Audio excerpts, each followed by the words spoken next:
అధ్యక్ష, మిత్రులారా, ఒంగోలుకు ఒంగోలు ఇంత బృహత్తరమైన బాధ్యతను, బరువుని ఒక బలహీనమైన వ్యక్తి మీద పెట్టిందని నేను అనుకుంటున్నాను. సుధాకర్ అన్న చాలా దినాల కింద ఫోన్ చేసి ఈ కార్యక్రమం ఉన్నదని పిలిచినాడు. ఎవరమైనా మోయగలిగినంత బరువు మాత్రమే మోయగలం. కొండను తీసుకొచ్చి మీన పెడితే అణిగిపోవటం గ్యారెంటీ. కారణం ఏంది అంటే మీకు అర్థమయ్యే ఉంటుంది. భగత్ సింగ్ స్ఫూర్తిని, భగత్ సింగ్ పేరుని తలవడానికే అర్హత లేని వ్యక్తిని ఆయన గురించి మాట్లాడడానికి పిలవడం అంటే ఓ పెద్ద పర్వతాన్ని గుండెల మీద పెట్టుకున్నట్టే. అయినా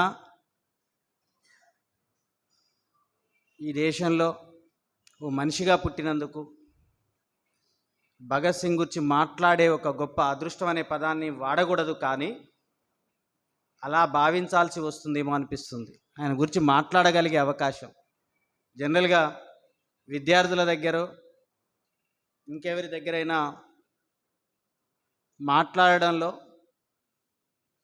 పెద్ద సాహసం ఉండకపోవచ్చు, కానీ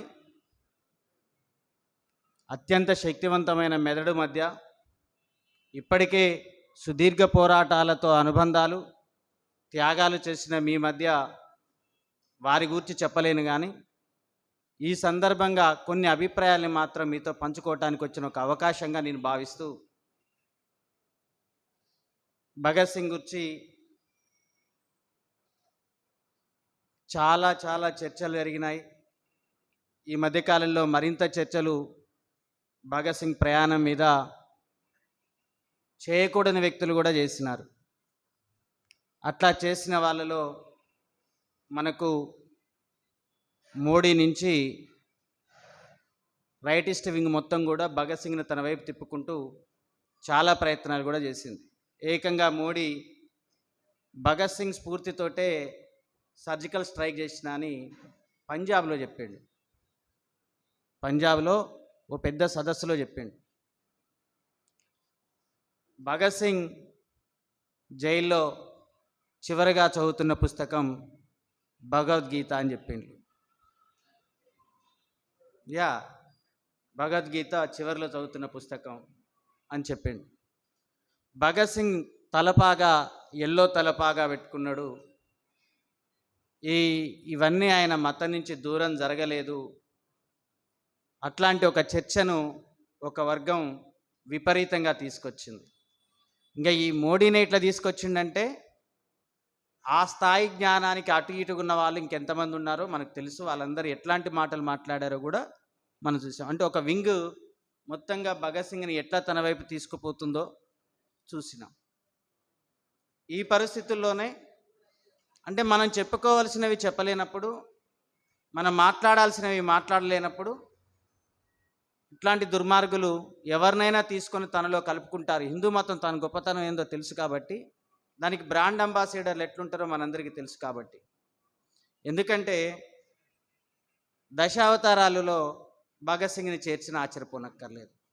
బుద్ధుని చేర్చినప్పుడు ఇది చేర్చారనే గ్యారంటీ కూడా ఏమీ లేదు. ఎందుకంటే అది అలాంటిది, దాని స్వరూపం, దాని నేపథ్యం అలాంటిది. ప్రపంచానికి హిట్లర్ని ఇచ్చింది ఈ దేశమే. ఎవరన్నా ఏమన్నా అనుకోని కానీ హిట్లర్ని ఈ దేశమే ఇచ్చింది. ఎందుకు అంటే ఈ దేశంలోని భావజాలం, ఈ దేశంలోని హిందీ ఫిలాసఫీని ఆధారంగా చేసుకొని మనువుని ఆధారంగా చేసుకొని నీషే వచ్చిండు. నీషేని ఆధారంగా చేసుకొని హిట్లర్ వచ్చిండు.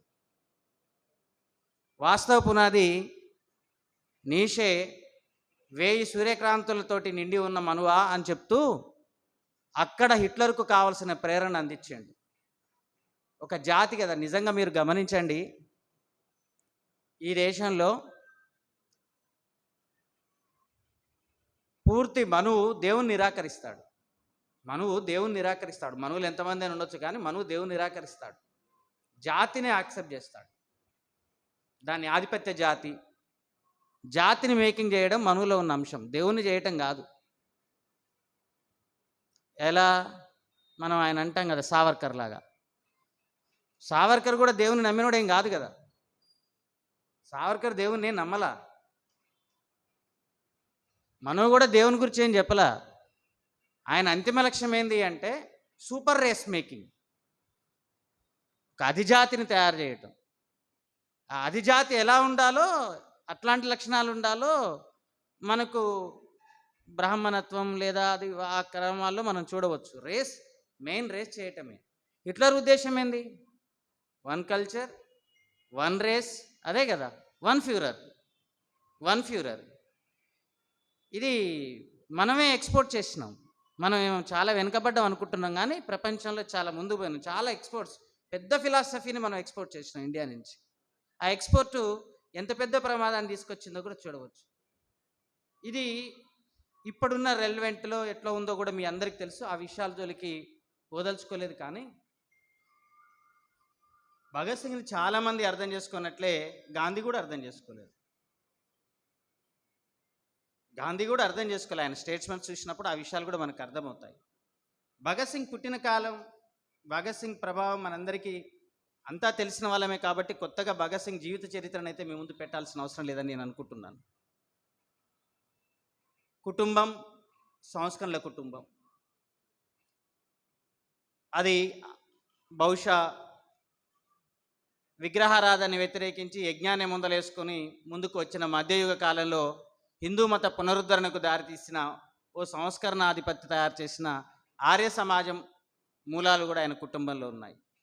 కానీ అంతకు ముందే ఒక అద్భుతమైన, అంటే మధ్యయుగ కాలంలో వచ్చిన ఒక భిన్నమైన ఫిలాసఫీస్ ఏమున్నాయో, ఆ భిన్నమైన ఫిలాసఫీల్లో ఒక దశలో చెప్పాలి అంటే ఇవాళున్న ఈ దేశం తయారు కావటానికి ఓ ప్రాథమిక రూపం దీనికంటే ముందు మధ్యయుగంలో వచ్చింది. అది భక్తి ఉద్యమానికి ప్రారంభ సమయంలో ఉంది. దానికి ఇంకా ముందు బలమైనటువంటి ఈ దేశం తయారు కావడానికి ఒక కారణం, ఒక మతంగా ఒక విధమైన హిందూ మతం, హిందూయిజం అనే ఒక భావన పూర్తిగా వైవిధ్యతను చంపుకుంటూ ఒక భావన రావడానికి కారణం శంకరాచార్యుల కాలం నుంచే ప్రారంభమైంది అనుకోవచ్చు. ఇంకొంచెం ముందలిగి పోతే గుప్తుల పీరియడ్లో ఆ ప్రభావం మారుతూ వచ్చింది. ఏది ఏమైనా తొలి దశలో ఓ మనిషిని కేంద్రంగా చేసుకొని ప్రశ్నించడాన్ని మొదలుపెట్టిన ఓ అద్భుతమైనటువంటి వ్యక్తి మనందరికీ తెలిసినటువంటిది చార్వాకా ఫిలాసఫీ. ఈ దేశంలో నుంచి ప్రపంచానికి అందిన ఒక గొప్ప ఫిలాసఫీలో చార్వాకా ఫిలాసఫీ తర్వాత సుదీర్ఘకాలం మనం దెబ్బతిన్నాం. మన యొక్క సామర్థ్యాలు ఎన్నిక పట్టుబట్టినాయి. బౌద్ధ జైనాలు కూలిపోయినాయి. బౌద్ధ జైనాల అనంతరం గుప్తా ఒక హిందూ మతాన్ని తయారు చేయడానికి కావలసిన ఒక రంగాన్ని సిద్ధం చేసింది. హిందూ మత అనంతరం ఒక పెద్ద ప్రభావం ఏంది అంటే మళ్ళీ ఒక దశలో అది వెనుకపట్టు పట్టింది. ఆ వెనుకపట్టు పట్టిన క్రమంలో శంకరాచార్య దాన్ని కొంచెం ముందలు తీసుకుపోయిండు. మళ్ళీ ఒక దశలో మన వర్గాలు లేదా ఈ ప్రశ్నించే శక్తులు గొంతులు మళ్ళీ దాన్ని ఎనిక్కి నెట్టిన తర్వాత అంతిమంగా వచ్చింది మళ్ళీ భక్తి ఉద్యమం. భక్తి ఉద్యమంలో తొలి దశలో వచ్చినటువంటి వాళ్ళని కౌంటర్ చేసుకుంటూ కొద్దిమంది, ఉదాహరణకు కబీర్ లాంటి వ్యక్తులు వచ్చిన తర్వాత భారతదేశానికి ఆధునిక కాలంలో ఒక హృదయాన్ని ఇవ్వడానికి అవకాశం వచ్చింది. కబీర్ అంటాడు కదా, మతాలన్నీ కూడా వలల్లాంటివే, చేపల కోసం విసిరే వలల్లాంటివే అంటాడు కబీర్ మతాల్ని. ఆయన చాలా లోతైన అధ్యయనం చేసిన విషయం మనందరికీ తెలిసే. ఏకంగా దేవుణ్ణి ఎక్కడ చూడాలి అని గురునానక్ అంటాడు అంటే పండే పంట భూముల్లో, అనాథల్లో, గుళ్ళలో చూడొద్దు, మసీదులో చూడొద్దు, లేకపోతే ఆ సిక్కు మత కేంద్రాల్లో ఆ దేవాలయాల్లో కాదు చూడవలసింది. ఎక్కడ దేవుని చూస్తావు అంటే పండే పంట పొలాల మధ్యలో, అనాథల మధ్యలో దేవుని చూడాలి అని చెప్పేటటువంటి ఒక శ్రమలో దేవుని చూడాలి అనేటటువంటిది కూడా ఉన్నది. సరే, ఏది ఏమైనా సిక్కు మతం కూడా అనంతర కాలంలో ఒక రూపాన్ని తీసుకుంది. ఆ రూపం నుంచి ఒక అద్భుతమైన ఆ ప్రాంతం నుంచి మనకు అందిన ఒక గొప్ప వనరు ఏంది అంటే ఆ ప్రభావం నుంచి బయటికి పోయిన, ఆ ప్రాంతం నుంచి బయటికి పోయినటువంటి ఈ గదర్ పార్టీ రూపకల్పన బహుశా ఆ నేపథ్యం మీదనే బయటికి వెళ్ళింది. చాలా పెద్ద ఎత్తున ఈ దేశంలో మొట్టమొదటిసారిగా భగత్ సింగ్ గురించి మాట్లాడాలంటే ముందు గదర్ పార్టీ గురించి మాట్లాడకుండా ఇంకెవ్వరిని గుర్తు చేసుకోవాలి. ఈ దేశంలో మనుషుల్ని, ఆలోచనని, హేతుని ఏదైనా గుర్తు చేసుకోవాలంటే ఫస్ట్ ఈ దేశంలో ఆధునిక కాలంలో గదర్ పార్టీని తప్ప ఇంకొక పార్టీని గుర్తు చేసుకోలేదు. గదర్ పార్టీకి ఉన్న అది చూపించిన కాంట్రిబ్యూషనే భగత్ సింగ్ మన కళ్ళ ముందు ఉండటానికి కారణమవుతుంది తప్ప ఇంకొకటి కాదు. మరొక విషయం ఏంటి అంటే ఇక్కడే భారత జాతీయోద్యమం జరిగేటప్పుడు 4 పాయల జాతీయోద్యమాన్ని మనం ఎంచుకుంటే 4 పాయల జాతీయోద్యమంలో మొదటిది 1857 నుంచి జరిగిన ఒక త్యాగాల వెల్లువ, అదొక పాయగా ఉంటే, రెండవది సేకరించబడ్డ సమీకరించుకోబడ్డ జనాలను తప్పుతోవలో నడిపిన కాంగ్రెస్ పార్టీ పాయ ఒకటి ఉన్నది. ఈ 2 పాయలు ఒకవైపు ఉంటే, మూడవ పాయ ఒక బలమైనటువంటి పాయనే. ఆ పాయ ఒక మాటలో చెప్పాలి అంటే రిఫార్మ్స్ మూమెంట్స్ ఎస్పెషల్లీ జ్యోతి బాపులే నుంచి మొదలుకొని అంబేద్కర్ దాకా ఉన్న ఒక పాయ. ఇది మూడవ పాయగా మనం చూడవచ్చు. ఇది ఒక సోషల్ రిఫార్మింగ్ మూమెంట్స్కు లేదా ఆ చట్టాన్ని చూపేయటానికి ఇది మూడవ పాయ. ఇక 4వ పాయ, ఇయ్యాల చలామణిలో ఉన్న 4వ పాయ హిందూ మహాసభ నుంచి ముస్లిం లీగ్ దాకా వచ్చిన కరుడుగట్టిన మతాంతో తయారైన పాయ. ఈ 4 పాయల కాలంలో మొదటి పాయకు చెందినవాడు భగత్ సింగ్ రావడానికి కారణం మొదటి పాయలో గదర్ పార్టీ. అంటే మనం చరిత్ర తనకు అవసరమైన మనుషుల్ని తయారు చేసుకుంటుంది కాబట్టి, అట్లా తయారు చేసుకున్న సమాజం ఏంది అంటే ఆ మొదటి పాయలో నుంచి వచ్చినటువంటి గుంపుగా మనం చూడాలి. కాబట్టి ఆ మొదటి పాయలో గదర్ పార్టీ నుంచి మనం చూడవలసి వస్తుంది. ఒక ప్రొఫెసర్గా వెళ్ళి అక్కడ గదర్ పార్టీని బయట ప్రాంతంలో తయారు చేసి వచ్చిన తర్వాత వాళ్ళు సృష్టించినటువంటి త్యాగాలు, వాళ్ళు ఇచ్చిన ఈ దేశ విముక్తి కోసం వాళ్ళు చేసినటువంటి కృషి ఒక అసాధారణమైనటువంటి కృషి. ఆ కృషిలోనే మనందరం గుర్తు చేసుకుంటాం భగత్ సింగ్ రావడం వెనకాల కర్తార్ సింగ్ యొక్క ప్రభావం, కర్తార్ సింగ్ షర్బా ప్రభావం ఎంత ఉన్నది అనేది. కర్తార్ సింగ్ లేకుండా భగత్ సింగ్ని ఎందుకు ఊహించలేకపోతున్నాం? కర్తార్ సింగ్ అంటే గదర్ పార్టీ మొట్టమొదటిసారిగా ఈ దేశంలో లౌకిక స్వభావాన్ని చూపించింది. గదర్ పార్టీ విప్లవ స్వభావాన్ని చూపించింది. ఈ దేశానికి సరైనటువంటి సమస్యలకు సరైన పరిష్కారాలు ఎక్కడ ఉన్నాయో మొట్టమొదటగా వెతుకులాడినటువంటి పార్టీగా గదర్ పార్టీ ఉన్నది. కారణం ఏంటి అంటే ఆ గదర్ పార్టీకి ఆ లక్షణాలు రావడానికి కారణం ఈ దేశ భూమి బయట అంతర్జాతీయ దృక్పథాన్ని ఎత్తుకొచ్చుకున్న వ్యూహం ఉండడమే తప్ప మరొకటి కాదు, లేదా అక్కడి నుంచి తెచ్చుకున్న ఫిలాసఫీ ఉండడమే తప్ప ఇంకొకటి కాదు. మీరు భగత్ సింగ్ 3 నినాదాలని మనం ఎంచుకోవచ్చు. భగత్ సింగ్ అంటే 3 నినాదాలు. ఒకటి ఇంక్విలాబ్ జిందాబాద్. అప్పటికి ఈ దేశంలో విస్తృతంగా ఉన్న వందే మాతర నినాదాన్ని పక్కకు నెట్టి ఇంక్విలాబ్ జిందాబాద్ నినాదానికి పాపులరైజ్ చేసిండు కదా. ప్రతి గొంతు వందే మాతరం అన్న గొంతు, ప్రతి గొంతు ఇంక్విలాబ్ జిందాబాద్గా మార్చిన గొంతు కదా అది. ఆ నినాదం సామూహిక నినాదం, అది వ్యక్తికంఠం కాదు కదా, ముక్తకంఠం అయింది కదా. అంత పెద్ద ముక్తకంఠంగా ఇంక్విలాబ్ జిందాబాద్ అని ఒక నినాదం. రెండో నినాదం ఏంది అంటే చాలా కీలకమైనటువంటిది. ఒకటి ఇంక్విలాబ్ అయితే రెండవది కార్మికులు, ప్రపంచ కార్మికులారా ఏకం కండి అనే ఒక నినాదం. ప్రపంచ కార్మికులారా ఏకం కండి అనే ఒక నినాదం. మరొక నినాదం కూడా ఉన్నది, అది మీ అందరికీ తెలిసినటువంటిదే. అయితే ఈ 3 నినాదాలని ఆయన ఎట్లా చూడవచ్చు అంటే ఒక మాటలో చెప్పాలి అంటే 3 భావజాలాలకు నేపథ్యంగా చూడాలి. ఒకటి ఆ విప్లవ నినాదం లేదా విప్లవం వర్ధిల్లాలనే నినాదం ఒక ప్యాటర్న్ చూపిస్తుంది, అంతర్జాతీయ దృక్పథాన్ని చూపించే ఇంకొక ప్యాటర్న్ ఉంది. ఇట్లా ఆయనకున్నటువంటి నేపథ్యాల్ని 3 నినాదాలని 3 భావజాలాలుగా మనం చూడవచ్చు. అట్లా 3 భావజాలాలు అంటే ఒకటి మనిషి, విప్లవం, రెండవది అంతర్జాతీయ దృక్పథం. ఈ మూడిటి పేరు మీదుగా ఆయన కొనసాగినటువంటి ప్రయాణం 3 భావజాలాల ప్రయాణంలో ఆయన వ్యక్తిగత ప్రయాణాన్ని చూడలేం, సామూహిక ప్రయాణాన్ని చూడగలం. ఆ సామూహిక ప్రయాణం నుంచి వచ్చినటువంటి దాంట్లో మొదటి నుంచి ఆయనకు బలమైన ముద్ర వేసినటువంటిది ఏంటి అంటే మనందరికీ తెలుసు కర్తార్ సింగ్ షర్బా ఎవరైతే ఉన్నారో ఆయన ప్రభావం. ఆ మొదటి ప్రభావం ఎంత బలమైందో చివరిగా ఆయన అరెస్ట్ అయ్యేటప్పుడు కూడా ఆయన జేబులో దొరికినటువంటి ఫోటో షర్బా ఫోటోనే తప్ప ఇంకొకటి కాదు. అంటే షర్బా లేకుండా భగత్ సింగ్ లేడు. షర్బా ఏ విధంగా ఉరి తీయబడ్డాడో, ఏ విధంగా 19 సంవత్సరాలకి తన జీవితాన్ని ముగించుకున్నాడో 23 ఏళ్ళకే భగత్ సింగ్ కూడా అలా జీవితాన్ని సేమ్ అదే పద్ధతిలో ముగించుకున్నాడు. ఆయన ఎలాంటి లక్ష్యాలని నిర్దేశించుకున్నాడో భగత్ సింగ్ కూడా అలాంటి లక్ష్యాలని నిర్దేశించుకున్నాడు. అందుకే ఇందాక మిత్రులు ఒక అద్భుతమైనటువంటి పాటను కూడా మన ముందు కర్తార్ సింగ్ పాటను కూడా మనకు వినిపించినారు. అట్ ది సేమ్ టైం మరొక విషయం ఏంటి అంటే రెండవది ఆయన భగత్ సింగ్ వచ్చింది ఆయన కుటుంబం నుంచి వచ్చినప్పుడు ఎంత ప్రభావం ఉందో, గదర్ పార్టీ నుంచి వచ్చింది ఎంత ప్రభావం ఉందో, జలియన్ వాలాబాగ్ ప్రభావం అంతే ప్రభావం ఉన్నది. మీరు ఊహించండి, జలియన్ వాలాబాగ్లో ఏం జరిగిందో మనందరికీ తెలుసు.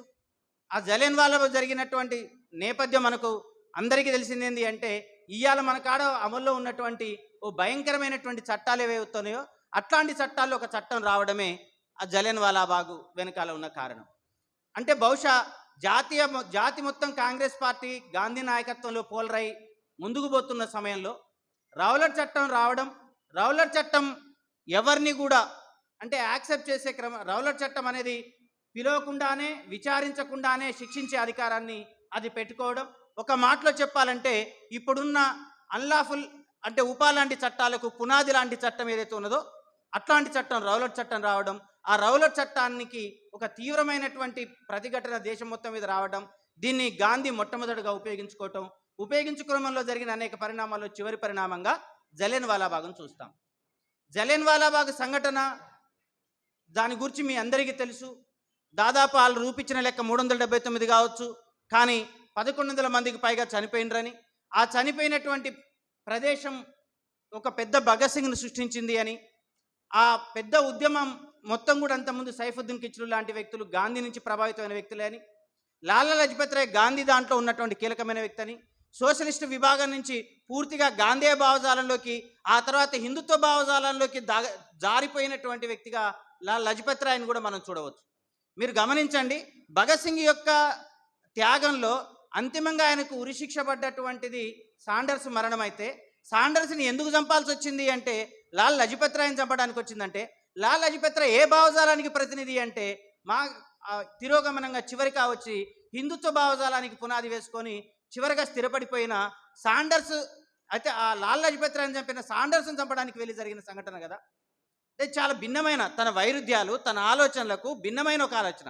గ్రేట్ పర్సన్ ఉండవచ్చు, ప్రేరణ ఉండవచ్చు, కానీ ఏ బయటి భావజాలానికి చెందినటువంటి వ్యక్తి లాఠీ చార్జీలో గాయపడి చనిపోతే ఆయన మీద ప్రతీకార చర్యగా ఆయన మీద దాడి చేసే క్రమంలో, ఆయన మీద లేదా జాతి ప్రైడ్ని నిలబెట్టుకునే క్రమంలోనూ అవతల వ్యక్తిని మీద దాడి చేసి చంపగలిగే స్థితి అంటే ఆ పరిణామం ఎందుకు పోయింది అనేది కూడా మనం ఆలోచించవచ్చు. ఒక భిన్న భావజాలానికి చెందినటువంటి వ్యక్తి మీద కదా అటాక్ జరిగింది, ఆ అటాక్ చేసినటువంటి వ్యక్తి మీద కదా వీళ్ళు దాడి చేసింది. ఆ జలియన్ వాలాబాగ్ నుంచి ఆ నేపథ్యం అంటే ఆ ఉద్యమం మొత్తం తయారైనటువంటి ఆ ఏరియా నుంచి 24 గంటల లోపల గాంధీకి సమాచారం రాలేదు, కానీ భగత్ సింగ్కి మాత్రం సమాచారం వచ్చింది. చాలా గొప్ప పరిణామం. మీకు ఆ పెద్ద ఉద్యమాన్ని నాయకత్వం వహించినటువంటి గాంధీకి, రౌలట్ వ్యతిరేకంగా ఉద్యమం తీసినటువంటి గాంధీకి జలియన్ వాలాబాగ్ జరిగిన సంఘటన జరిగిన 24 గంటల వరకు కూడా ఆయనకు సమాచారం లేదు. ఏం జరిగిందనేది కూడా ఒక అపోహ లాగానే కనిపించింది. ఆయన దాని మీద స్పందించింది కూడా ఏమీ లేదు. కానీ మరుసటి రోజే తాను బయలుదేరి ఓ సుదీర్ఘకాల ప్రయాణం చేసి ఆ ప్రాంతాన్ని చూసి, అంతకుముందే ఆయన కుటుంబంలో ఉన్నటువంటి అజిత్ సింగ్ కావచ్చు, వాళ్ళ నాన్నగారు కావచ్చు, వాళ్ళ తాతగారి ప్రభావం కావచ్చు, వీళ్ళందరి ప్రభావంతో మొదటి నుంచే ఉండి ఒక ప్రేరణ పొందినటువంటి వ్యక్తి కేవలం 7-8 సంవత్సరాలకే మ్యాగజైన్స్ అన్ని చదివే స్థాయికి చేరుకొని, 7-8 సంవత్సరాలకే అన్ని మ్యాగజైన్స్ ఎట్లా చదవగలిగిండు? అన్ని మ్యాగజైన్స్ చదివి వచ్చి జలియన్ వాలాబాగ్లో ఒక ప్రత్యేకంగా మట్టిని తడిసిన రక్తంతో తడిసిన ఆ మట్టిని నింపుకొని సీసాలు పెట్టుకొని రోజు ఎట్లా చూడగలిగిండు? ఆయన ఏ స్ఫూర్తితో ఆ సీసాలను రోజు ఎట్లా చూసిండు? ఆ 12-13 ఏళ్ల వయసులో జలియన్ వాలాబాగ్ నుంచి దాన్ని ఎట్లా సేకరించగలిగిండు? గాంధీ స్పందించడానికి ముందే ఒక టీనేజ్ కంటే ఇంకా దిగువగా ఉన్నటువంటి ఒక బాలుడు దాన్ని ఎట్లా గ్యాదర్ చేసుకోగలిగిండు? ఆయన తన జీవితకాలంలో జలియన్ వాలాబాగ్ను మర్చిపోకుండా చేసిండు, కానీ ఇవాళ మాత్రం జలియన్ వాలాబాగ్ను మర్చిపోయే స్థితిని మన కేంద్ర పాలకులు ఎట్లా తీసుకొచ్చిండు?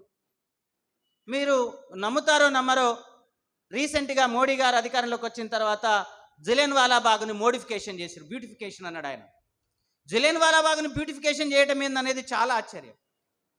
మీరు చూడండి, ఇదివరకు జలియన్ వాలాబాగ్ దగ్గరికి వెళ్ళగానే జరిగిన కాల్పులు, బుల్లెట్ గుర్తులు, ఎక్కడికక్కడికి ఇటుక గోడల మీద దిగబడి వాటి చుట్టూ ఇట్లా గుర్తులు పెట్టబడి ఉండేవి. ఇక్కడ దిగబడ్డ బుల్లెట్ లోతులు ఉండేవి, దాని చుట్టూ ఒక రెడ్ మార్క్ ఉండేది, దానికి ఎదురుగా ఒక బావి ఉండేది, దాదాపు ఎక్కువ మంది దూకి చనిపోయిన బావి ఉండేది. ఎక్కడి నుంచి ఒక 40-50 మందిని తీసుకొచ్చేసి డయ్యర్ ఎక్కడి నుంచి కాల్పులు జరిపిండి ఒక గుర్తుండేది. ఆ గుర్తు నుంచి అట్లనే లోపలికి తోట లోపలికి పోయేటప్పుడు సన్నటి తొవ్వ కాబట్టి ఇటు బిల్డింగ్ మధ్యలో నుంచి ఉన్న తొవ్వలో నుంచి మనం లోపలికి పోతుంటేనే చాలా విషాదకరమైనటువంటి పరిస్థితులు లోపలికి పోగానే చూసేవాళ్ళం. ఆడ చూసి ఆ బుల్లెట్ గుర్తులు ఇవన్నీ చూసి లేకపోతే ఆ మెమరబుల్ స్టోన్ ఏదైతే ఉందో జలియన్వాలా బాగ్ అమృత్సర్ మెమరబుల్ స్టోన్ ఏముందో దాని ముందుగా మనం పోగానే కొంత దీపం జ్యోతి లాంటి ఉండేది, అమరజ్యోతి లాగా ఉండేది. దానికి అంజలి కట్టించి ఆ దీపాన్ని చూసి ఇవన్నీ ఒక ప్రేరణ. మనం అడిగి పోగానే ఎట్లా అనిపించేది అంటే మా కేసీఆర్ కూడా అట్లే చేసిండు.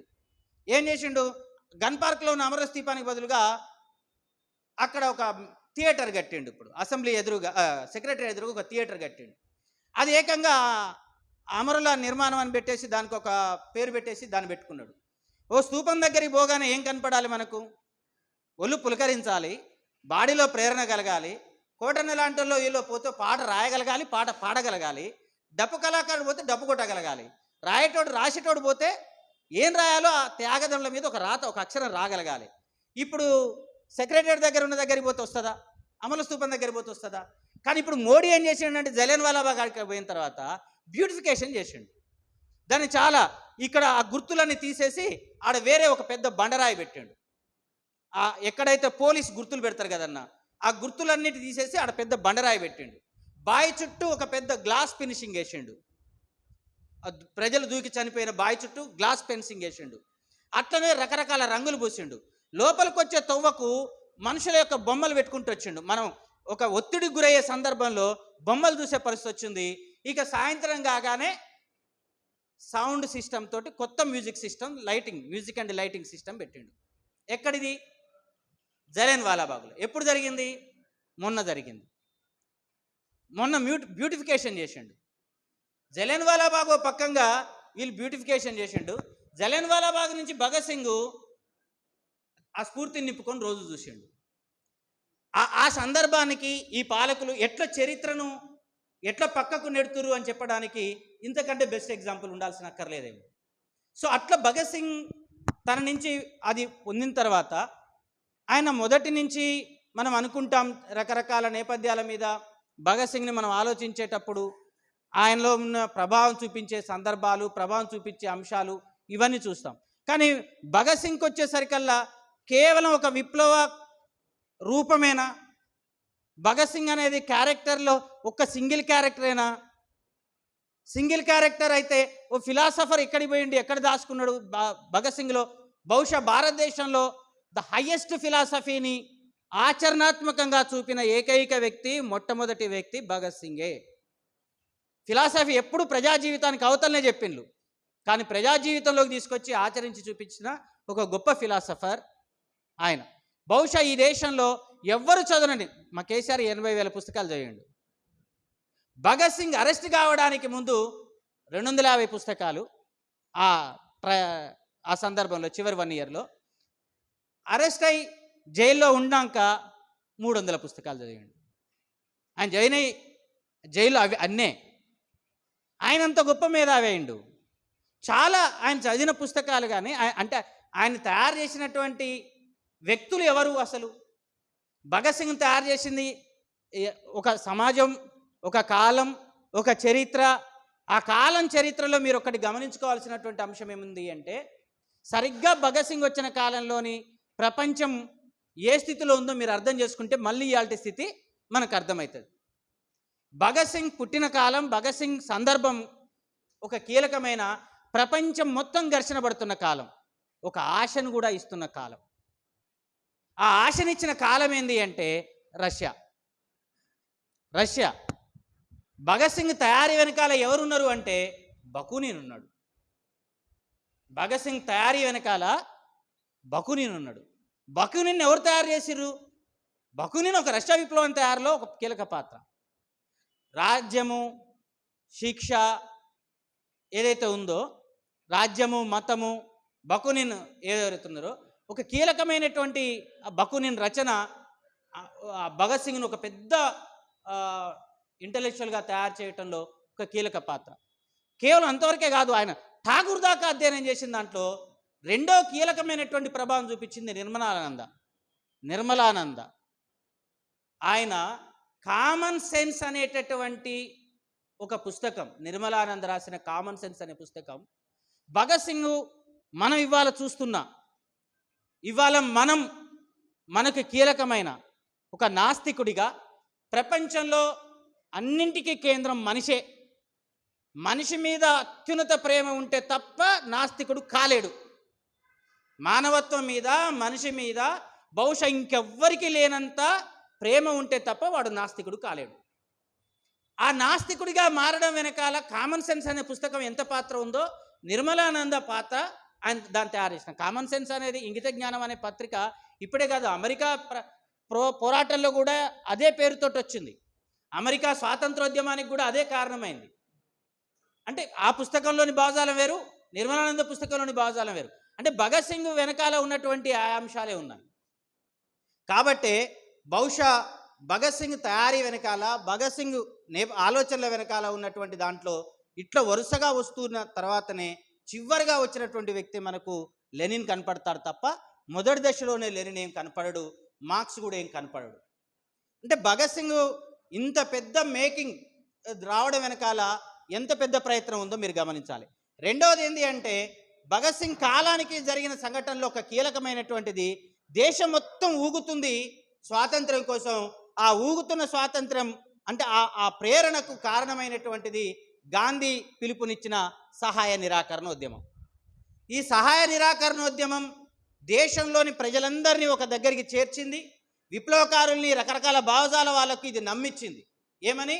ఒక్క సంవత్సరంలో స్వాతంత్రం ఇప్పిస్తా అని చెప్పేసి ప్రకటించిండు. కాబట్టి పోలరైజ్ వెనకాల, గాంధీ వెనకాల నిజమే, అంగిలేని ఒక వ్యక్తి వెనకాల అన్ని కోట్ల మంది ప్రజలు పడడం వెనకాల కూడా మనం ఆలోచించాల్సిన అవసరం ఉన్నది. అంతమంది ఎందుకు ఆయన వెనకాల పోలరైజ్ అనేది పక్కకు పెడితే, ఆయన తీసుకున్నటువంటి ఒక సంవత్సరంలో గ్యారంటీగా మీకు స్వాతంత్రం ఇప్పిస్తాననేటటువంటిది విప్లవకారుల్ని కూడా కాంగ్రెస్ పార్టీకి దగ్గర చేసింది. లేకపోతే వీళ్ళందరూ బోల్షవిక్ ప్రభావంతో అటు పోయేటటువంటి వాళ్ళు, లేకపోతే రష్యా తోవలో ఉండవలసినటువంటి వాళ్ళు. అది కాస్త కాంగ్రెస్కు దగ్గరైంది. కాంగ్రెస్ ఓ సహాయ నిరాకరణ ఉద్యమాన్ని పెద్ద ఎత్తున చేపట్టిన సందర్భంలో ఈ పెద్ద వ్యవస్థ ఒక్కసారిగా కుప్పకూలిపోయింది. ఆ కుప్పకూలిపోయింది ఒక చిన్న సంఘటన, చౌరీ చౌరా సంఘటనతోటి మొత్తమే గాంధీ కుప్పగూల్చిపెట్టాడు. ఆయన మాట 30 కోట్ల మందిని ఆపగలుగుద్ది కదా. చౌరా చౌరీ సంఘటన తర్వాత ఆందోళన ఆపలేకపోయిందా? సరే, ఆ చర్చ, గాంధీ చర్చ అటు పక్కకు పెడితే, గాంధీ చౌరా చౌరీ సంఘటన తర్వాత జరిగిన పరిణామాలు ఏంటి అంటే, ఒక్కసారిగా దేశంలో నిరాశ నిస్పృహ పెరిగింది. ఆ నిరాశ నిస్పృహలో ఒక వర్గం పూర్తిగా ఆ తర్వాత మీరు గమనించండి, ఎక్కడా జరగని మత ఘర్షణలు ఈ దేశంలో జరిగినాయి. చౌరీ చౌరా అనంతరం, గాంధీ సహాయ నిరాకరణ ఉద్యమాన్ని ఆపివేసిన అనంతరం దేశంలో అత్యంత ఘర్షణ జరిగింది ఎక్కడ అంటే ఈ మత ఘర్షణలు విపరీతంగా చోటు చేసుకున్నాయి. అంతకుముందు మత ఘర్షణలకి ఇంతగా తవ్వలేదు. మత ఘర్షణలు సహాయ నిరాకరణ ఉద్యమాన్ని ఆపివేయడంతో కొత్త శక్తులు మతం లోపలికి వచ్చినాయి. అదొక ఫలాన్ని చూపించింది. మరొక అంశం ఏంటి అంటే, ఆ నేపథ్యం మీదనే 2025 తర్వాత మీరు గమనిస్తుంటారు, 22లో ఆ సంఘటన జరిగింది. 2025 తర్వాత ఈ దేశంలోని తిరోగామి శక్తులు పుట్టడానికి ఆ సంఘటనే కారణమైంది.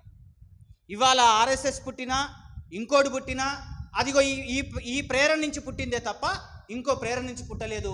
ఇంకో ఆలోచనతో ఆ సమయానికే సిపిఐ లాంటి పార్టీలు కూడా పురుడు పూసుకోవచ్చు. కానీ ఇంకో పక్కంగా ఆర్ఎస్ఎస్ లాంటి హిందూ సంస్థలు కూడా పుట్టడానికి ఆ సంఘటన కారణమైంది. ఇవాళ ఈ దేశానికి మోడీ తర్వాత ప్రత్యామ్నాయం కావాలి అనుకుంటున్న యోగి పుట్టిన మఠం ఏదైతే ఉన్నదో, గోరఖ్పూర్ మఠం ఏదైతే ఉన్నదో, దానికి సంబంధించిన ఈయనకు గాడ్ ఫాదర్గా ఉన్నటువంటి ఆయన పుట్టింది కూడా చౌరీ చౌరీ సంఘటనలో గాంధీని విమర్శించి మొదటిసారిగా ఆయన కాంగ్రెస్ పార్టీలో చేరిండు సహాయ నిరాకరణ ఉద్యమంలో.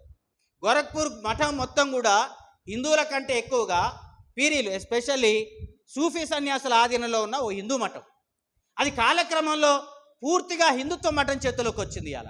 ఇవాళ యోగి అనేటటువంటి వాడు రావడం వెనకాల అది ఏ విధంగా సూఫీ చేతుల నుంచి దాటిపోయి పూర్తి హిందుత్వం చేతుల్లోకి వచ్చింది అంటే 22 తర్వాత జరిగిన సంఘటనలతో వచ్చింది. ఆ తర్వాత ఆయన కాంగ్రెస్ పార్టీ నుంచి బయటికి వెళ్ళి హిందూ మహాసభ నుంచి ఇవాళ యోగిని తయారు చేసిన మఠం పుట్టడం వెనకాల కూడా ఆ కాల సందర్భం మనకు కనిపిస్తుంది. ఇంకొక కాల సందర్భం అంటూ చూస్తే ఇగో భగత్ సింగ్ లాంటి వ్యక్తులు మీరు గమనించవచ్చు. హెచ్ఆర్ఏ, హిందుస్థాన్ రిపబ్లికన్ అసోసియేషన్ లాంటివి, నేతాజీ లాంటి వ్యక్తుల చేతుల్లో కానీ, గదర్ పార్టీ ఇంకో సంపూర్ణంగా ప్రయాణం చేయటంలో కానీ, ఇవన్నీ తిరిగి తలెత్తడానికి కారణం ఈ సహాయ నిరాకరణ ఉద్యమం యొక్క ఫెయిల్యూర్స్, వాళ్ళు ప్రజల్ని గ్యాదర్ చేసుకోవడంలో జరిగిన సంఘటనలు తప్ప మరొకటి కాదు. కాబట్టే సరిగ్గా ఆ సమయానికి రష్యాలో ఏ విధంగానైతే వాళ్ళు ఓ ప్రజా విప్లవాన్ని తనకు అనుకూలంగా మలుచుకొని విజయం సాధించారో, భారతదేశంలో కూడా అవకాశం ఉండే దాన్ని సాధించలేకపోయారు. మీకు భగత్ సింగ్ చెప్తాడు, ప్రపంచంలో జరిగిన విప్లవాలు ఏ విధంగా జరుగుతున్నాయో, ఘర్షణలు ఏ విధంగా జరుగుతున్నాయో, సరిగ్గా అదే తవ్వలో భారతదేశంలో ప్రజా ఉద్యమం కూడా జరుగుతుందని భగత్ సింగ్ అంటాడు 20 నాటికి. అంటే భారతదేశాన్ని ఎట్లా అంచనా వేసిండు అంటే, ప్రపంచ పరిణామాల్లో భారతదేశం కూడా ఒక పరిణామం. ప్రపంచ పరిణామాల్లో రష్యా ఓ పిలువ రాజ్యంగా మారుతుందంటే భారతదేశం కూడా మారటానికి ఒక అవకాశంగా ఉన్నటువంటి సందర్భం. కాబట్టి ఇదేదో ప్రత్యేకంగా చిన్నదిగా చూడలేదు భగత్ సింగ్. ఆ సందర్భంగా ఆయన అట్లా చూసుకున్నాడు. అయితే ఈ పరిణామాల నేపథ్యం మీద ఆయన అంచుకున్న చివరిగా ఆయన తయారైనటువంటి అంశాల్లో గొప్ప అంశాలు ఏంటి అంటే, ఓ విప్లవ వీరుడిగా, ఓ నాస్తికుడిగా ఆయన ప్రయాణాన్ని ఈ 2 యాంగిల్లో చూడటమే ఒక కీలకమైనటువంటిది. ఈ విప్లవ వీరుడిగా ఎందుకు విప్లవ వీరుడిగా అనేటటువంటి చర్చకు వస్తే సందర్భం ఎక్కువగా పోతుంది కాబట్టి వీళ్ళని తొందరగానే బంద్ చేస్తాను. ఎందుకు విప్లవ వీరుడిగా, విప్లవం అనేటటువంటి దానికి ఆయన ఇచ్చిన అర్థనాన్ని, నాస్తికుడిగా ఆయన చేసిన ప్రయాణాన్ని, ఈ 2 అంశాలను ఇప్పుడు మనం ప్రత్యక్షంగా ఇప్పుడు చర్చలో పెట్టుకుంటే చాలా ఇయ్యాలున్న సమస్యలకు కూడా చాలా తొవ్వను చూపించుకున్న వాళ్ళం. మనకు మనమే ఒక బాటలో ఆయన చూపించిన తొవ్వలో ప్రజలకు ఒక కొంత ఊపిరినిచ్చిన వాళ్ళం అవుతాం.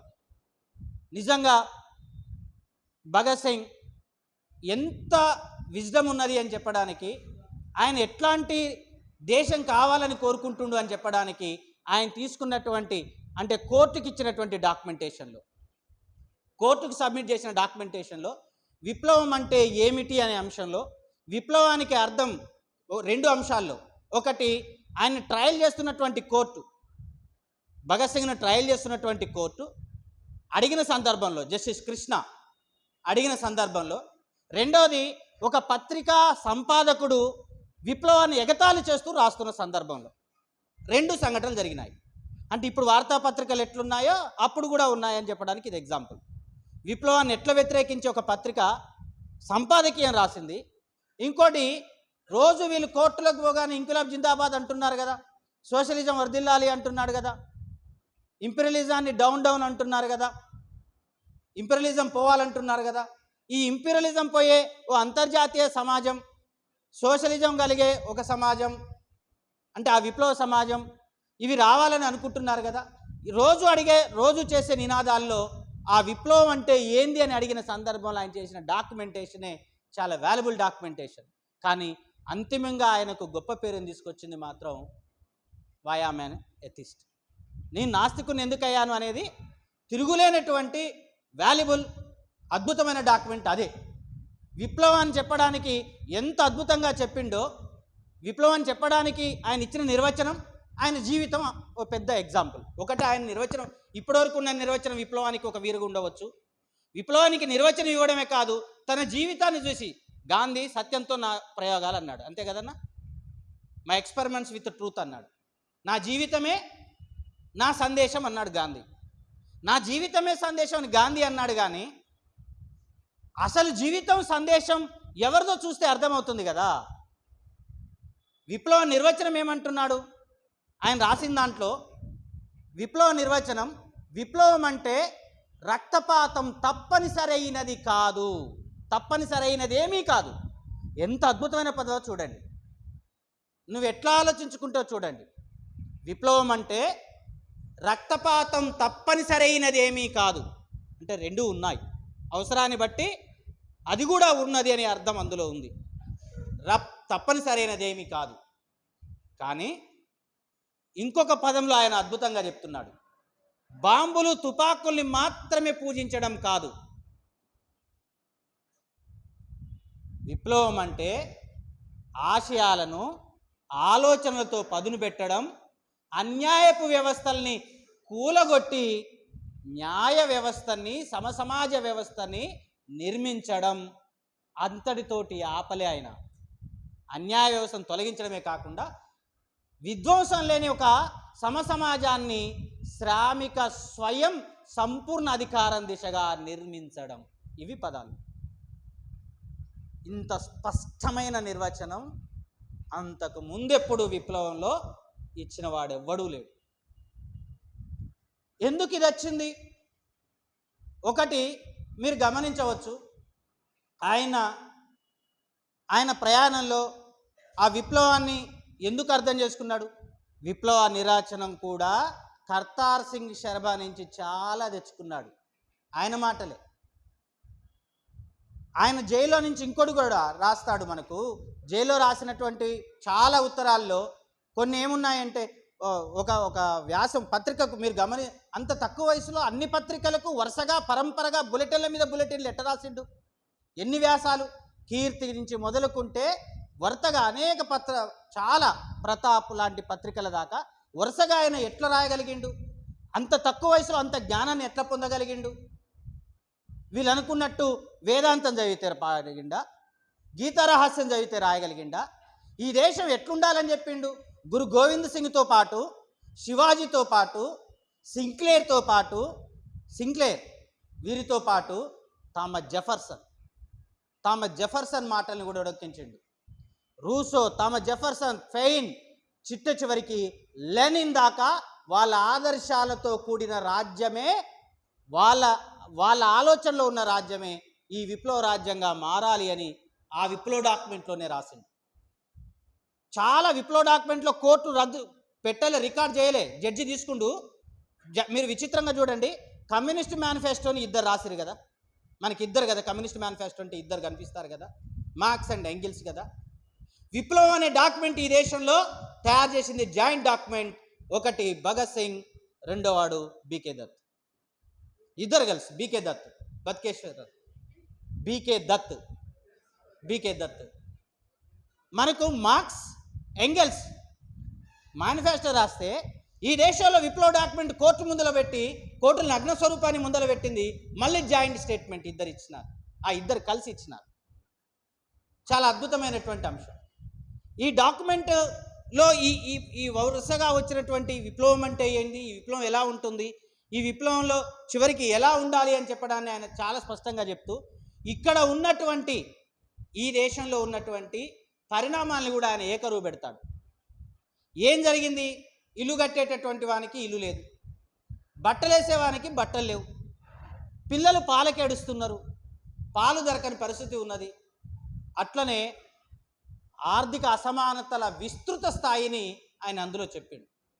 ఇది మార్చాలి, ఇది విప్లవం మార్చాల్సింది. ఇందుకోసం ఎట్లాంటి త్యాగానికైనా విప్లవకారుడు సిద్ధంగా అంటాడు. విప్లవకారుడికి ప్రేమ కూడా విప్లవంలో ఒక భాగమే. మొదటగా ఆయన అంటాడు, అంచనా వేసుకున్నది వేరు, రెండో దశలో అంచనా వేసుకున్నది వేరు. విప్లవం ప్రేమకు వ్యతిరేకమేం కాదు, ప్రేమ అందులో భాగమే.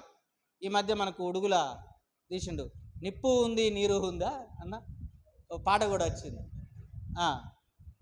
అదేంది, విరాట పర్వము దాంట్లో సరే, నిప్పు ఉంది నీరు ఉంది అని చెప్పేసి విప్లవంలో ఒక ప్రేమను కూడా ఆయన చూసిండు. మామూలు విషయం కాదు. ఎందుకంటే జోసెఫ్ మాజిని విఫల్యం చెందిన తర్వాత ఆయన ఎంత చదివిండో చూడండి. అసలు ఫ్రెంచ్ విప్లవం నుంచి ఎంత తెచ్చుకున్నాడు, అమెరికా విప్లవం నుంచి ఎంత తెచ్చుకున్నాడు, రష్యా విప్లవం నుంచి ఎంత తెచ్చుకున్నాడు. భగత్ సింగ్ అంటే మన చుట్టూ పంజాబు, లాహోరు, అమృత్సర్ వీటి నుంచి తెచ్చుకున్నాడా? ఎంత పెద్ద భగత్ సింగ్ అంటే మొత్తం ప్రపంచం, యూనివర్సల్ నాస్తికుడు. విప్లవకారుడు అంటే మొత్తం ప్రపంచం. ఆయనకు అంతర్జాతీయ బ్రదర్హుడ్ ఉంది కదా, ఆ బ్రదర్హుడ్ అక్కడి నుంచి తెచ్చుకున్నాడు కదా. ఆ తెచ్చుకున్న దాంట్లో ఒక కీలకమైనటువంటి అంశాలు ఏంటి అంటే, ఇగో ఇది ఎస్పెషల్లీ ఆయన తీసుకున్న దాంట్లో జోసెఫ్ మాజిని విపరీతంగా ఇటలీ ఏకీకరణలో, ఇటలీ విప్లవంలో ఫెయిల్ అయిన సందర్భంలో ఆయన తిరిగి బతికిచ్చింది ప్రేమ. జోసెఫ్ మాజినిని బతికిచ్చింది ప్రేమ. కాబట్టి జోసెఫ్ మాజిని ఎట్లా ప్రేమ నుంచి మళ్ళీ పునరుత్థానం చెందిండో, ఎట్లా చేయగలిగిండో ఆ నుంచి చూసిండు.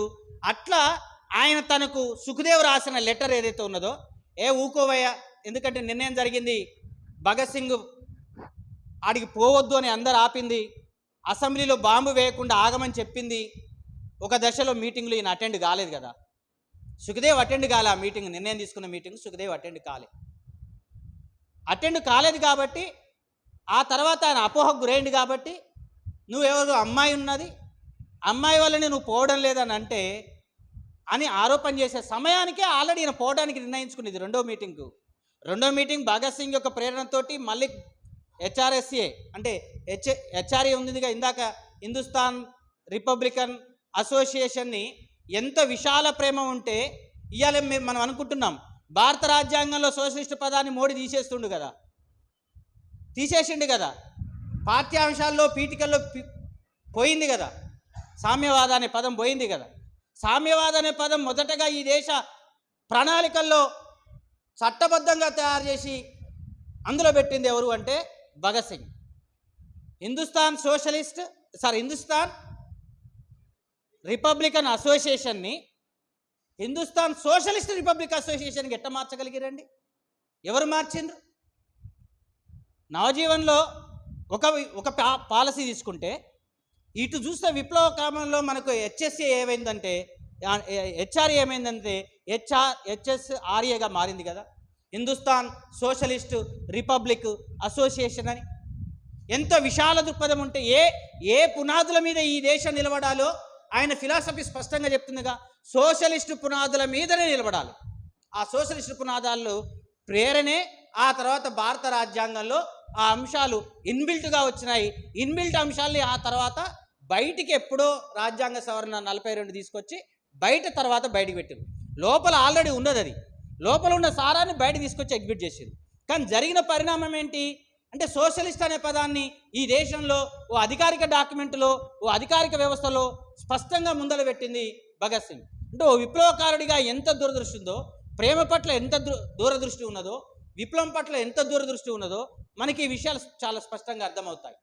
అందులో ఒక విషయం మీరు గుర్తుంచుకోవాలి, విప్లవానికి ఎప్పుడు ఆయన పునాది అంటాడు అంటే, విప్లవానికి ఏది పునాది అంటాడు అంటే థామస్ జెఫర్సన్ మాటలు ఆయన ఉటెక్కిస్తాడు. జైల్లో దురదృష్టం ఏంటంటే, ఆయన జైల్లో ఉన్నాడు, గ్రామ్సీ తెలివైన పదాలతోటి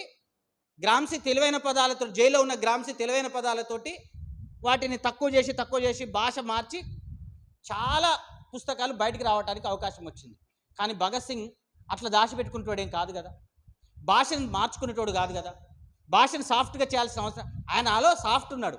కానీ ఆయన ఏది రాసినా వాళ్ళ కళ్ళద్దాలకు వేరేదే కనిపిస్తుంది కదా. కాబట్టి చాలా పుస్తకాలను ప్రభుత్వం విధ్వంసం చేసింది, అది రానియలేదు. ఏదో చివరికి 200 పేజీలకు సంబంధించిన ఒక ప్రిజరీ నోట్స్ మాత్రమే మనకు చివరి దశలో వాళ్ళ కుటుంబం ద్వారా అందింది. బయటికి వచ్చిన ఉత్తరాలు మినహాయిస్తే ప్రిజరీ నోట్స్, జైలు సంబంధించి ఆయన తయారు చేసుకున్న నోట్స్లో ఉన్నాయి. ఆ నోట్స్లో ఆయన రాసినటువంటి అంశాల్లో జెఫర్సన్ మాట మాత్రం చాలా అద్భుతంగా ఉల్లేఖిస్తాడు. ఆ జెఫర్సన్ మాట ఏంది అంటే, విప్లవం అనే చెట్టుకు నిరంతరం నియంతల నెత్తురు, త్యాగుల నెత్తురు ఎప్పుడు పారాల్సిందే, ఈ రెండే విప్లవానికి ఎరువు అంటాడు ఆయన. నిజం. నియంత ఏం చేస్తాడు? నియంత ప్రజల మీద దాడి చేస్తాడు, మన స్వేచ్ఛ అనే వృక్షాన్ని ఎండింపజేస్తాడు, విప్లవం అనే స్వేచ్ఛా వృక్షాన్ని ఎండింపజేస్తాడు. మరి అది మళ్ళీ చిగురించాలంటే ఏం చేయాలి? వాని రక్తమో మన రక్తమో దానికి ఎరువుగా మారాలి. వాని రక్తం కావాలి అంటే మనకు కూడా దాన్ని ఎరువుగా మార్చాలి. జెఫర్సన్ ఇంకొక అద్భుతమైన మాట కూడా అంటాడు, పాలకుడికి వీలైనంత తలనొప్పిని కలిగించిన వాడే పౌరుడు అంటాడు. ఎవడు పౌరుడు? మనమందరం పౌరులమేనా? మనమంతా పౌరులమేనా? మనం పౌరులమో కాదో జెఫర్సన్ మాట వింటే అర్థమైంది. పాలకునికి వీలైనంత తలనొప్పిని ఎవడు కలిగిస్తాడో వాడే పౌరుడు అంటాడు. జెఫర్సన్ అమెరికన్ ప్రెసిడెంటే కదా, నువ్వు వాడన్నదే కదా. ప్రిజనరీ నోట్స్లో మీకు జెఫర్సన్ మాటలు ఉన్నాయి. మీరు చూడండి, కేవలం ఇట్లనే కాదు, ఫ్రాన్స్లో 1893లో ఫ్రాన్స్లో వెల్లొట్టి అంటాము, అగస్టన్ వెల్లని, ఆయన తొలిసారిగా భగత్ సింగ్ ఒక తోవ చూపించండి 1893లో. ఫ్రాన్స్ అసెంబ్లీలో బాంబు వేసిండు ఆయన. వెళ్ళటి ఫ్రాన్స్ అసెంబ్లీలో బాంబు వేసిండు. ఆ బాంబు వేసింది ఆయన నిజంగానే చంపడానికి. కానీ అంతిమంగా వెళ్ళొట్టి దాన్ని రివల్యూషనరీ ప్రాపగాండాకు ఉపయోగించుకున్నాడు. రివల్యూషనరీ ప్రాపగాండాకు ఉపయోగించుకున్నాడు. ఆయన ఉపయోగించుకున్నది ఈయన చదివిండు కదా. మనం చదివినమో మనకింత ఇది ఉన్నా ఏమో, కానీ ఆయన అంత పరిమితుల్లో అట్టెట్ట చదివిండు అనేది అర్థం కాదు, ఎంతమందిని ఎట్ట తెలుసుకుండు అనేది అర్థం కాదు. తీసుకొని ఆ ప్రేరణ నుంచే కదా చివరికి అసెంబ్లీలో బాంబు వేసింది, సెంట్రల్ పార్లమెంట్లో బాంబు వేసింది. బాంబు వేసినప్పుడు అధ్యక్షుడు ఎవడు? వల్లభాయ్ పటేల్ అన్నే కదా. దాని అధ్యక్షుడు ఎవరు? వల్లభాయ్ పటేల్ అన్న విఠల్ భాయ్కి వల్లభాయ్ పటేల్కి ఎన్నడూ పడేది కాదు, ఎన్నడూ పల్లె. బాంబు వేసిన తర్వాత భగత్ సింగ్ ఆ ప్రేరణ చూసిన తర్వాత ఆయన రిజైన్ చేసిండు అధ్యక్ష పదవికి. సెంట్రల్ పార్లమెంట్ అధ్యక్ష పదవికి ఆయన రిజైన్ చేసిండు. తన ఆస్తుల్ని కూడా వల్లభాయ్ పటేల్కి ఇయ్యలే విఠల్ భాయ్. నేతాజీ ఆర్మీ ఉంది కదా, ఇండియన్ నేషనల్ ఆర్మీ ఉంది కదా, దానికి ఇచ్చిండు. వీలునామా రాస్తే చివరికి వల్లభాయ్ పటేల్ దీనికి రివర్స్ అయ్యి కోర్టులో కేసేసి ఈ దొంగ సంతకాలు అది ఇది అని చెప్పేసి మళ్ళీ ఆస్తులు గుంజుకున్నాడు. అన్నయ్యే, అన్నకు తమ్మునికి ఎన్నడు వల్లే, విఠల్ భాయ్కి వల్లభాయ్కి ఎన్నడు వల్లే. అంటే విఠల్ భాయ్ ఉన్నప్పుడే అది జరిగింది. సరే, ఇటలీలో జరిగిన ఈ పరిణామం నుంచి ఒక ప్రేరణ పొందిండు.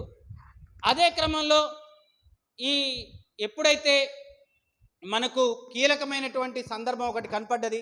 ఆ సందర్భం ఏంది అంటే లాల్ లజపత్ రాయ్ మరణం తర్వాత సాండర్స్ని చంపే క్రమం.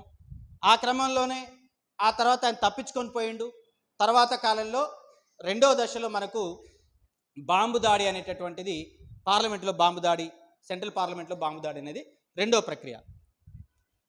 ఆయన చూడండి, 3 అంశాలు. ఒకటి, నినాదాల్లో 3 ఉన్నాయి, ఆచరణలో 3 ఉన్నాయి. ఇంకొక కీలకమైనటువంటిది ఏంటి అంటే పార్లమెంటు మీద దాడి చేసిండు, సాండర్స్ను చంపించిన దాంట్లో ఉన్నాడు. మూడోది కీలకమైనది, ఈ వ్యవస్థను ఎట్లా ఉపయోగించుకోవాలో బాగా తెలిసినవాడు. ఇంత అద్భుతమైనటువంటి ఆ నేపథ్యం ఇంకెవరికి ఉన్నదో అర్థం కాలే, కానీ న్యాయ వ్యవస్థని, మొత్తం వ్యవస్థని ఆయన ఎట్లా వినియోగించుకోవాలో, విప్లవ ప్రచారానికి ఎట్లా ఉపయోగించుకోవాలో చాలా స్పష్టంగా తెలిసినవాడు. బాంబు వేయటానికి 3 కారణాలు కూడా ఉంటాయి. బాంబు వేయడానికి ఒక ప్రధాన కారణం ఏంటి అంటే బ్రిటిష్ ప్రభుత్వం వింటలే. ఏం వినలే? చట్టాలు తెచ్చింది. ఏం చట్టాలు తెచ్చింది? వ్యక్తి నియంత్రిత చట్టాలు తెచ్చింది. సేమ్ ఉపా లాంటి చట్టాలు తెచ్చింది. రెండోది ఏం చేసింది? లేబర్ లాస్ తెచ్చింది. పారిశ్రామిక వివాదాల చట్టం అని తీసుకొచ్చి లేబర్ వివాదాల కోడ్లు, ఇవాళ మనం కోడ్ల మూవ్మెంట్ తీసుకున్నాం కదా, ఈ చట్టం, 2 చట్టాలు వచ్చింది. ఈ 2 చట్టాలకు వ్యతిరేకంగా ఆయన ప్రభుత్వాన్ని కనువిప్పు కలిగించదలుచుకున్నాడు. ఆ కనువిప్పే ఆ 2 చట్టాల్లో ఒకటేమో ఏ రోజైతే ఈ భారతదేశ పారిశ్రామిక వివాదాల చట్టం అమలవుతుందో ఆ రోజే బాంబు వేయాలనుకున్నాడు. ఆ రోజు అది కూడా జరగాలి. ఏది? ప్రజల్ని నియంత్రించే భయంకర నిర్బంధ చట్టాలు ఏవైతే రాబోతుందో ఆ చట్టాన్ని కూడా వ్యతిరేకిస్తూ ఆయన బాంబు వేయాలి. ఈ 2 అంశాలను ఆయన పెట్టుకొని బాంబు వేయడానికి సిద్ధమైంది. బాంబులో ఆయన చూపించిన అంశాలు మనందరికీ తెలిసినటువంటిదే. ఈ సందర్భంగా ఆయన దాడి చేసినప్పుడు ఏం జరిగింది అంటే సేమ్ నినాదాలు అవే. ఒకటేంది అంటే ఇంపీరియలిజం నశించాలి, విప్లవం వర్ధిల్లాలి, సోషలిజం అనేటటువంటి ఆ 3 నినాదాలు ఆయన ఎంచుకున్నాడు. ఆ ఎంచుకొని దాని మీద చేసి బాంబు వేసినప్పుడు పక్కనే ఆయనతో పాటు ఉన్నాడు రావు శంకర్రావు లాంటి వ్యక్తులు కూడా ఉన్నారు, మెంబర్ ఆఫ్ పార్లమెంట్స్. వాళ్ళ పక్కనే బాంబు వేసారు, వాళ్ళకేం కాలే. చిన్న చెక్క ముక్కకు మాత్రమే చిన్న చిల్లు పడ్డది. ఒకరిద్దరికి చిన్నగా గీతలు గీసుకుపోయినాయి తప్ప ఎవరికేం కాలే. కానీ బాంబు వేసిండు, స్వతహాగా అరెస్ట్ అయ్యిండు. ఇవన్నీ అందరికి తెలుసు. వచ్చిరు, పట్టుకపోయారు. లోపల పోయిన తర్వాత జైల్లో ఉన్నప్పుడు ఆయన చేసినటువంటి అంశాలను మనం పరిగణలో తీసుకుంటే ఆయనలో ఉన్న రెవల్యూషనలిస్టు ఇంకెంత ముందుకు వస్తాడో, ఎన్ని యాంగిల్ ఉంటాయో మీరు గమనించవచ్చు. అన్ని మీరు ఇంకోటి కూడా గుర్తుంచుకోండి. భగత్ సింగ్ తండ్రి 1000 రూపాయలు ఆజాద్ ఆయన ఎవరన్నా చంద్రశేఖర్ ఆజాద్ విరాళంగా ఇచ్చిండు ఆ రోజుల్లో. ఇంకా భగత్ సింగ్ మూమెంట్లోకి రాకముందే, పూర్తి స్థాయి రాకముందే 1000 రూపాయలు. వాళ్ళ నాన్న కాంట్రిబ్యూషన్, ఇవన్నీ వాళ్ళ తాత కాంట్రిబ్యూషన్, వాళ్ళ కుటుంబం ఎట్లుంటుందో అనేది ఒకటి ఉంది. రెండోది ఇది ఉంది. సరే బాంబు వేసిండు, అది అయిపోయింది. దాంట్లో భాగంగా ఆయన తీసుకున్నటువంటి అంశాల్లో చాలా చర్చనీయ అంశాలు మనం ఇప్పటికీ కూడా రెలవెంట్గా ఉంటాయి. ఒకటి అద్భుతమైన జ్యూరిస్ప్రుడెంట్ను మనం చూస్తాం. ప్రపంచంలో అత్యున్నతమైన న్యాయ ధర్మవేత్త జ్యూరిస్ప్రుడెంట్ అనేటటువంటి వాడు సాల్మండ్ అనేటటువంటి పేరుతో చూస్తాం. తర్వాత కీలకమైనది రోమన్ లాస్. ఈ ప్రపంచం పుట్టుక కానించి న్యాయ ధర్మ శాస్త్రాలని క్రోడీకరించి ఒక పద్ధతిగా ఒక బుక్ రాసుకున్నాడు జైల్లో భగత్ సింగ్. న్యాయం మీదనే ఆయన అద్భుతమైన లా చేసిండు. లాకు వెనకాల ఉన్న ప్రధాన సూత్రాన్ని కూడా చూసిండు. ఆ ప్రధాన సూత్రం మనిషిని నిర్మూలించడం కాదు, నేరస్తుని నిర్మూలించడం కాదు, నేరాన్ని నిర్మూలించడం. నేరస్తుని నిర్మూలించడం కాదు, నేరాన్ని నిర్మూలించడం. నేరానికి కారణాలైన అంశాలు నిర్మూలించడం. నేర సంస్కృతి ఎక్కడ ఉందో దాన్ని నిర్మూలించడం. అది జ్యూరిస్ప్రుడెంట్ యొక్క ప్రాథమిక ఉద్దేశం. ఒక వ్యక్తిని చంపుకుంటూ పోవటం కాదు. ఆ వ్యక్తి నేరస్తుడిగా కావడానికి ఉన్న వాతావరణం ఏంటి, దాన్ని మార్చకుండా నేర వ్యవస్థకు కావలసిన ఉన్న సమాజం ఏదైతే ఉందో ఆ సమాజాన్ని మార్చకుండా శిక్షిస్తే ఏమవుతుంది? చిన్నపిల్లల మీద అత్యాచారాలతో ఉరిశిక్ష వేసో ఎన్కౌంటర్ వేసో చంపేస్తాం. ఆగినాయా? నేరస్తుడిని కాదు, నేరస్థ సమాజానికి దారి తీసిన పరిస్థితుల్ని పరిష్కరించకుండా ఇది జ్యూరిస్ప్రుడెంట్ యొక్క ప్రాథమిక సూత్రం. కాబట్టి ఆయన సాల్మన్ రాస్ కాంచి మొదలుకుంటే మొత్తంగా రోమన్ న్యాయాల నుంచి మొదలుకుంటే అది రాసుకుంటూ ఓ అద్భుతం ఏంది అంటే అడ్మినిస్ట్రేటివ్ జస్టిస్ని తూర్పారబట్టిండండి. It's wonderful. భగత్ సింగ్ విప్లవంలో ఆయన విప్లవం అంటే కేవలం అదే కాదు కదా, మొత్తం వ్యవస్థను చుట్టాం కదా. ఆ వ్యవస్థలో ఒకటి ఏంది అంటే అడ్మినిస్ట్రేటివ్ జ్యూరిస్. ఏంటి అడ్మినిస్ట్రేటివ్ జడ్జిమెంట్? వాస్తవ కోర్టులు పరిష్కరించవు, ప్రభుత్వం కోర్టులు ఏర్పాటు చేస్తుంది. ప్రజలు ఒక రాజ్యాంగం ఏర్పరిచి రాజ్యాంగం ద్వారా కోర్టు ఏర్పడడం అనేది మనకు తెలిసిన ప్రక్రియ. కానీ ఇది కాదు. అడ్మినిస్ట్రేటివ్ జస్టిస్ అంటే పాలకవర్గం కోర్టు వేస్తుంది. That's tribunal.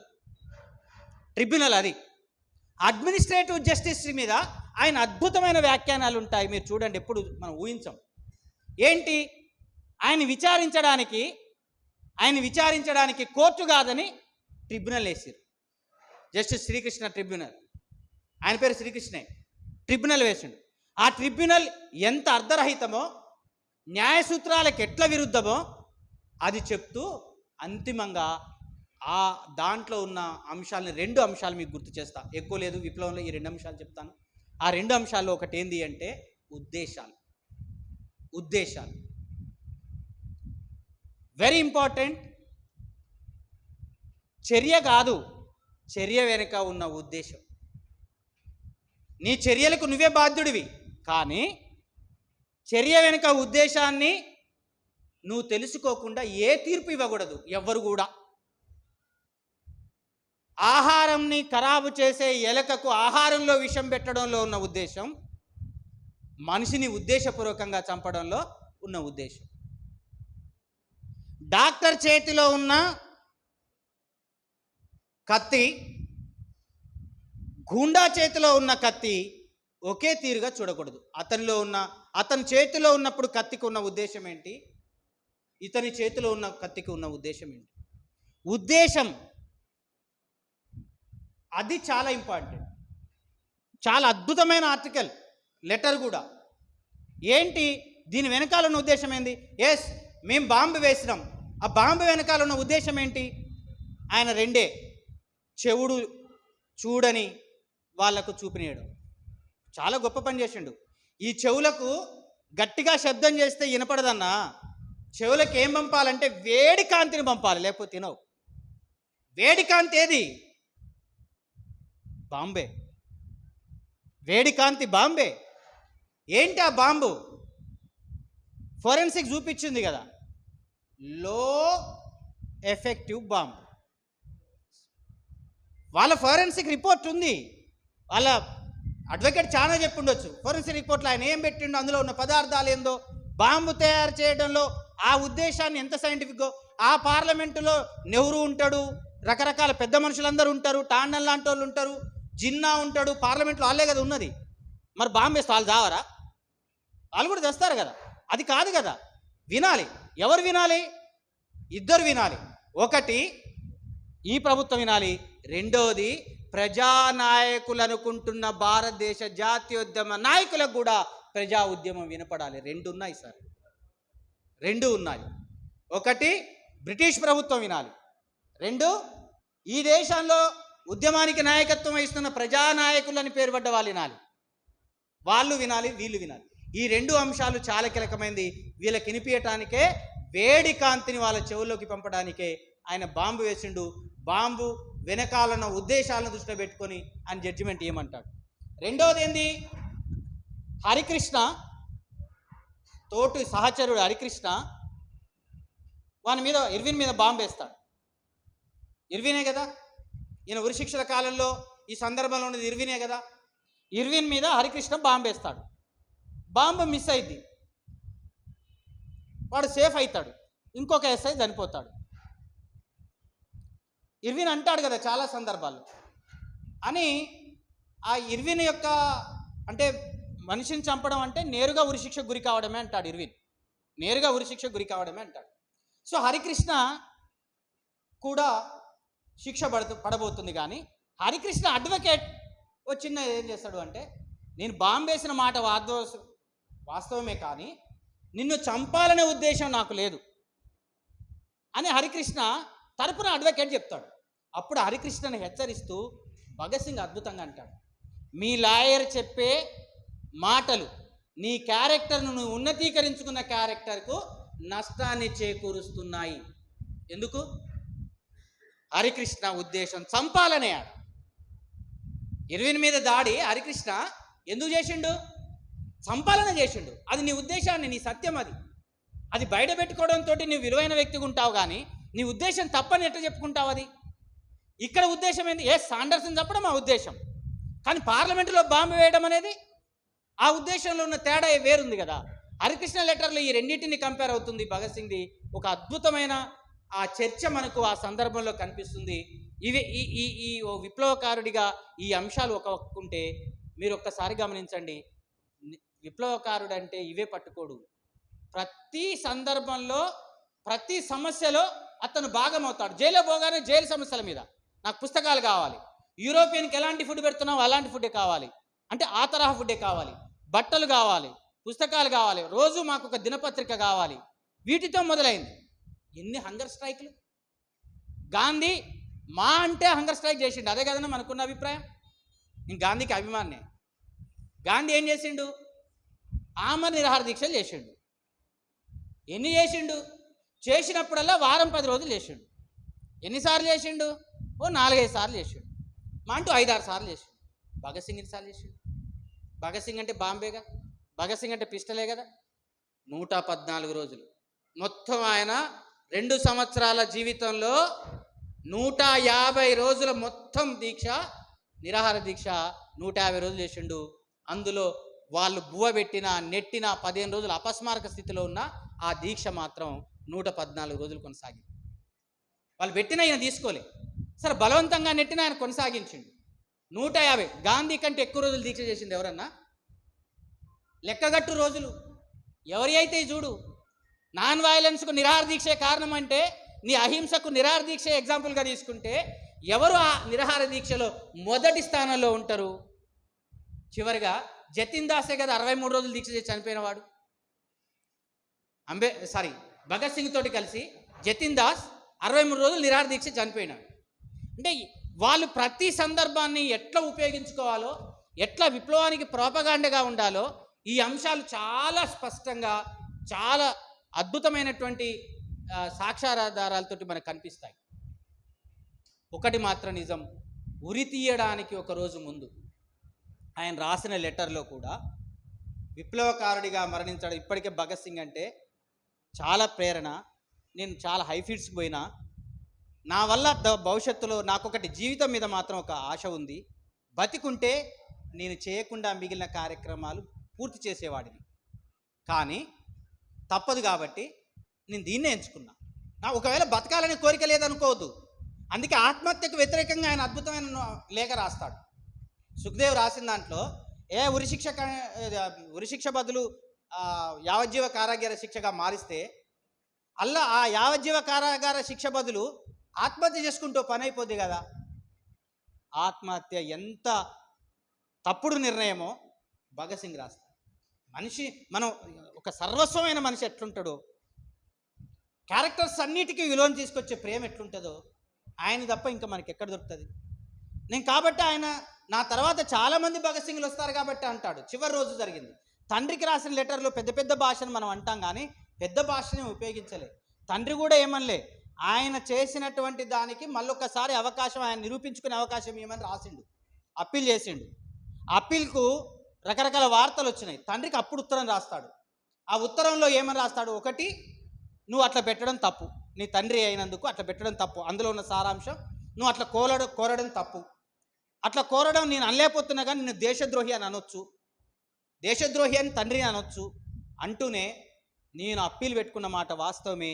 ఆ అప్పీల్ ఏంది అంటే నాతో నన్ను కలవడానికి వచ్చేటటువంటి విజిటర్స్ కోసం అప్పీల్ పెట్టుకున్నాడు. దాన్ని ఏం చేసిండ్రు వీళ్ళు, భగత్ సింగ్ అప్పీల్ మారుస్తుండు. మరి వాస్తవానికి అప్పీల్ పెంచుకున్నది ఎవరన్నా ఈ దేశంలో? సావర్కర్, బుల్బుల్ పిట్టే కదా సావర్కర్ అంటే. ఎందుకంటే ఆయనకు మాయల మంత్రాలు వచ్చు, భగత్ సింగ్కే రావు. మీలాగా తిరిగినోడు నాస్తికుడిగా తిరిగిండు. సావర్కర్కి ఏంది, పిట్ట లెక్క మారుతాడు, అండమాన్ నికోబార్ దీవుల నుంచి వస్తాడు, వచ్చి భారతదేశాన్ని చూసుకొని మళ్ళీ పిట్ట లెక్క మారి మళ్ళీ పోతాడు. ఎందుకంటే కర్ణాటకలో 6వ తరగతి పాఠంలో పెట్టింది కదన్న, మనసారి పెట్టిండు కదా. ఆయన బుల్బుల్ పిట్ట, ఆయన ఎన్నిసార్లు నన్ను క్షమించండి అని రాసిండు కానీ ఈయన మాత్రం అప్పీలేట్ పెట్టుకోలేదు. భగత్ సింగ్లోని ఒక విప్లవం మనం ఈ యాంగిల్లో చూస్తాం. భగత్ సింగ్ది ఇది ఒకటి ఉంటే ఒక 2-3 అంశాలు మాత్రం, రెండో అంశం గురించి చెప్పకుండా వదిలిపెట్టలేము. అది నాస్తికత్వం. వై ఐఎమ్ ఎథిస్ట్ అని రాసిన దాంట్లో బహుశా జెంటిల్మెన్ డాక్యుమెంట్, భగత్ సింగ్ అద్భుతమైన ప్రేరణ, భగత్ సింగ్ అద్భుతమైన ఎగ్జిబిట్ మనకు కనపడేది ఆయన. నేను మొదటగా దేవుని చూసిన, దేవునితోటి ఉన్నవాన్నే, మతంలో ఉన్నవాన్నే, నా కుటుంబం ఇలాంటిదే, కానీ కాలక్రమంలో నేను మారుతూ వచ్చిన. నాస్తికుడు కావడం అంటే అసాధారణమైన ప్రక్రియ. అది ఒక్క రోజులో అయ్యేది కాదు, సుదీర్ఘ అధ్యయనంతో అయ్యేదని నేను అర్థం చేసుకున్నా. అర్థం చేసుకోవడం వెనకాల నేను అంతిమంగా నాస్తికునిగా ఎట్లా మారినంటే నేను విపరీతంగా అధ్యయనం చేసిన ఈ ప్రకృతి వెనకాల, దీని వెనకాల. నన్ను అన్నారుగా చాలామంది, రేపు ఉరి తీయడానికి ముందు జైల్లో ఉన్నప్పుడు దేవుని తలుచుకో, గురు గ్రంథ సాహిబ్ని చదువు, దేవుడే ఇంపార్టెంట్ అని చెప్పినారు కదా. అయినా నేను దేవుని నిరాకరిస్తున్నాను కదా.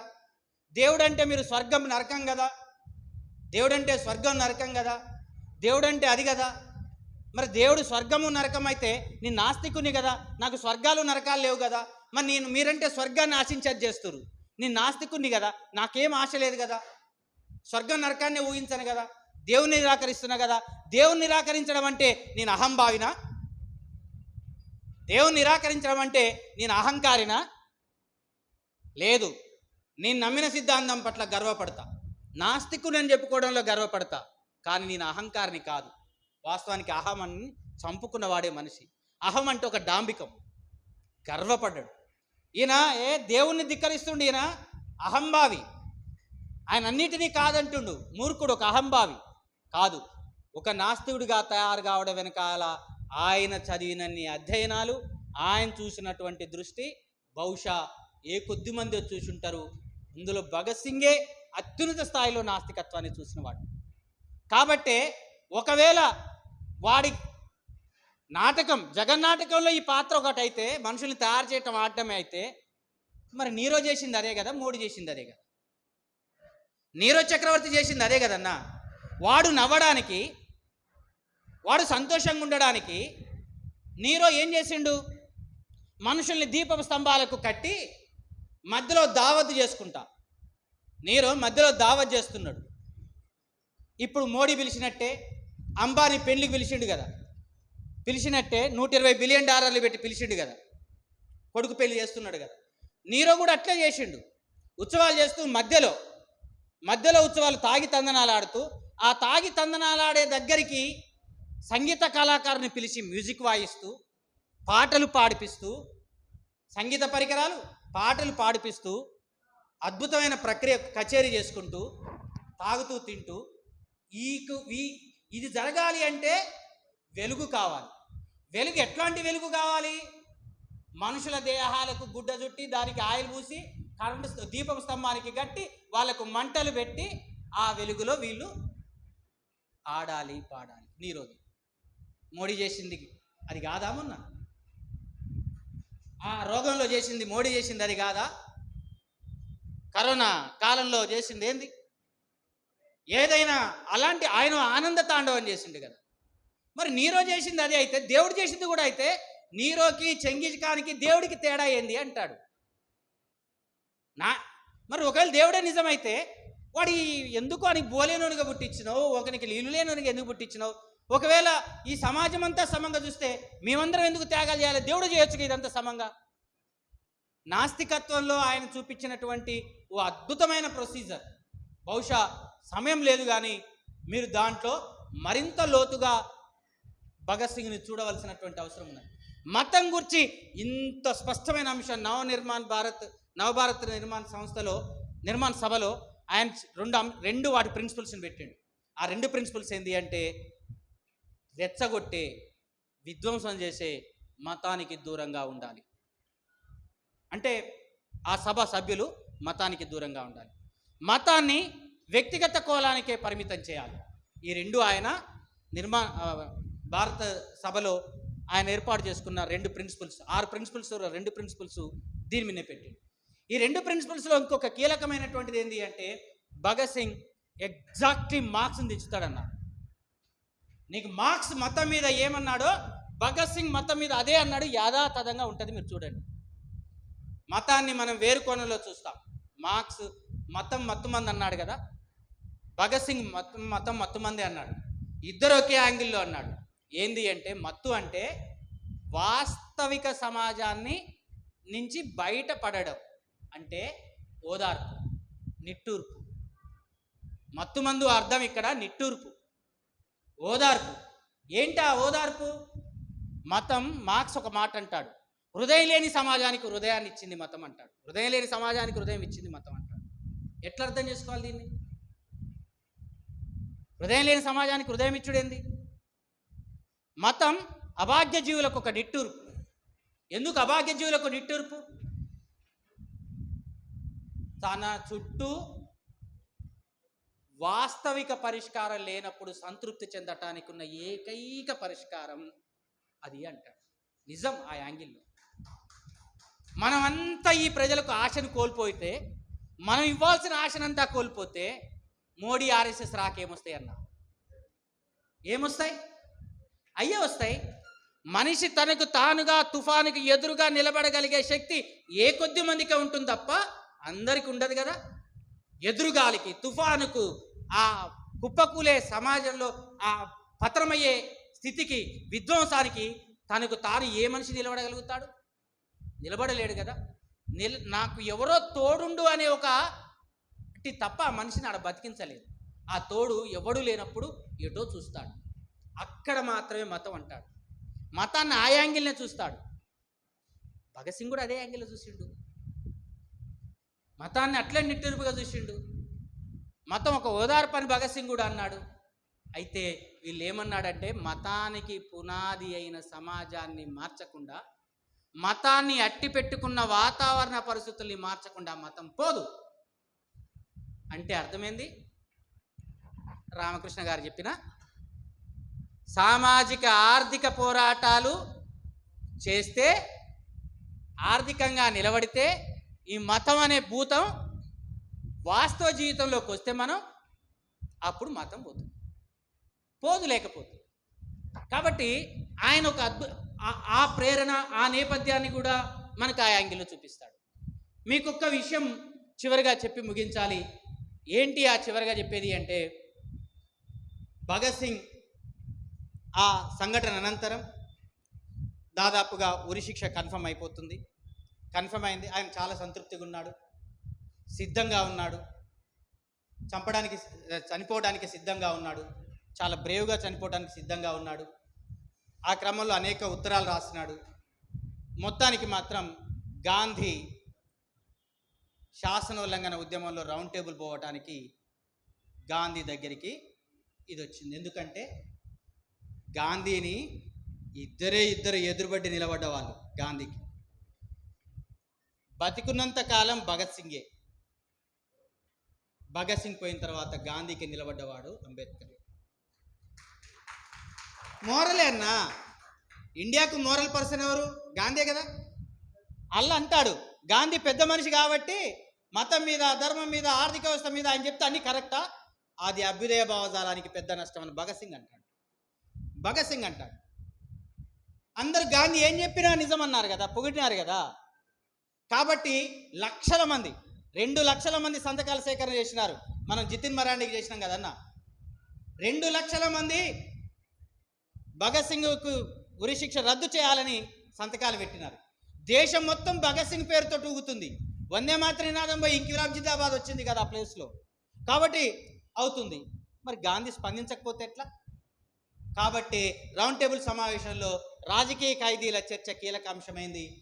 ఆయన మాత్రం ఒక విషయంలో హానెస్టీగా వీళ్ళ విషయాన్ని కూడా ఆడ పెట్టిండు. కానీ ఆయన హానెస్టీకి కూడా 2-3 మచ్చలు ఆ వెనకాలే ఉన్నాయి. ఏంటి అంటే, భగత్ సింగ్ని మొదటగా చెప్పినట్టు గాంధీ అర్థం చేసుకోలేదు కదా. ఇలాంటి హింసాయుత చర్యల వల్ల 2 మాటలు అన్నాడు ఆయన. లెటర్ రాస్తూ ప్రజలకు అప్పీల్ చేస్తూ 2 సందర్భాలు. ఒకటి, వాళ్ళ సాహస కృత్యాలు అద్భుతమైనవి. వాళ్ళు భగత్ సింగ్ ఉరితీత తర్వాత కూడా రాస్తూ, మరుసటి రోజే రాస్తూ, నివాళులు రాస్తూ కరాచీ సదస్సు జరుగుతుంది. సదస్సులో రాస్తూ నిజమే వాళ్ళు గొప్ప త్యాగాలు చేసిరు, కానీ భగత్ సింగ్ పొరపాటు చేసిండు, హింసను ఎంచుకున్నాడు. ఆ పద్ధతిలో దేశమంతా పోతే అంతా పేదవాళ్ళు ఎక్కువ మంది చచ్చిపోతారు కదా. భగత్ సింగ్ అంటే హింసని, భగత్ సింగ్ అంటే ఇట్లని గాంధీ ఎట్లా అర్థం చేసుకుంటాడు? ఆయన కూడా బాగా చదువుకున్న ఆయనే కదా.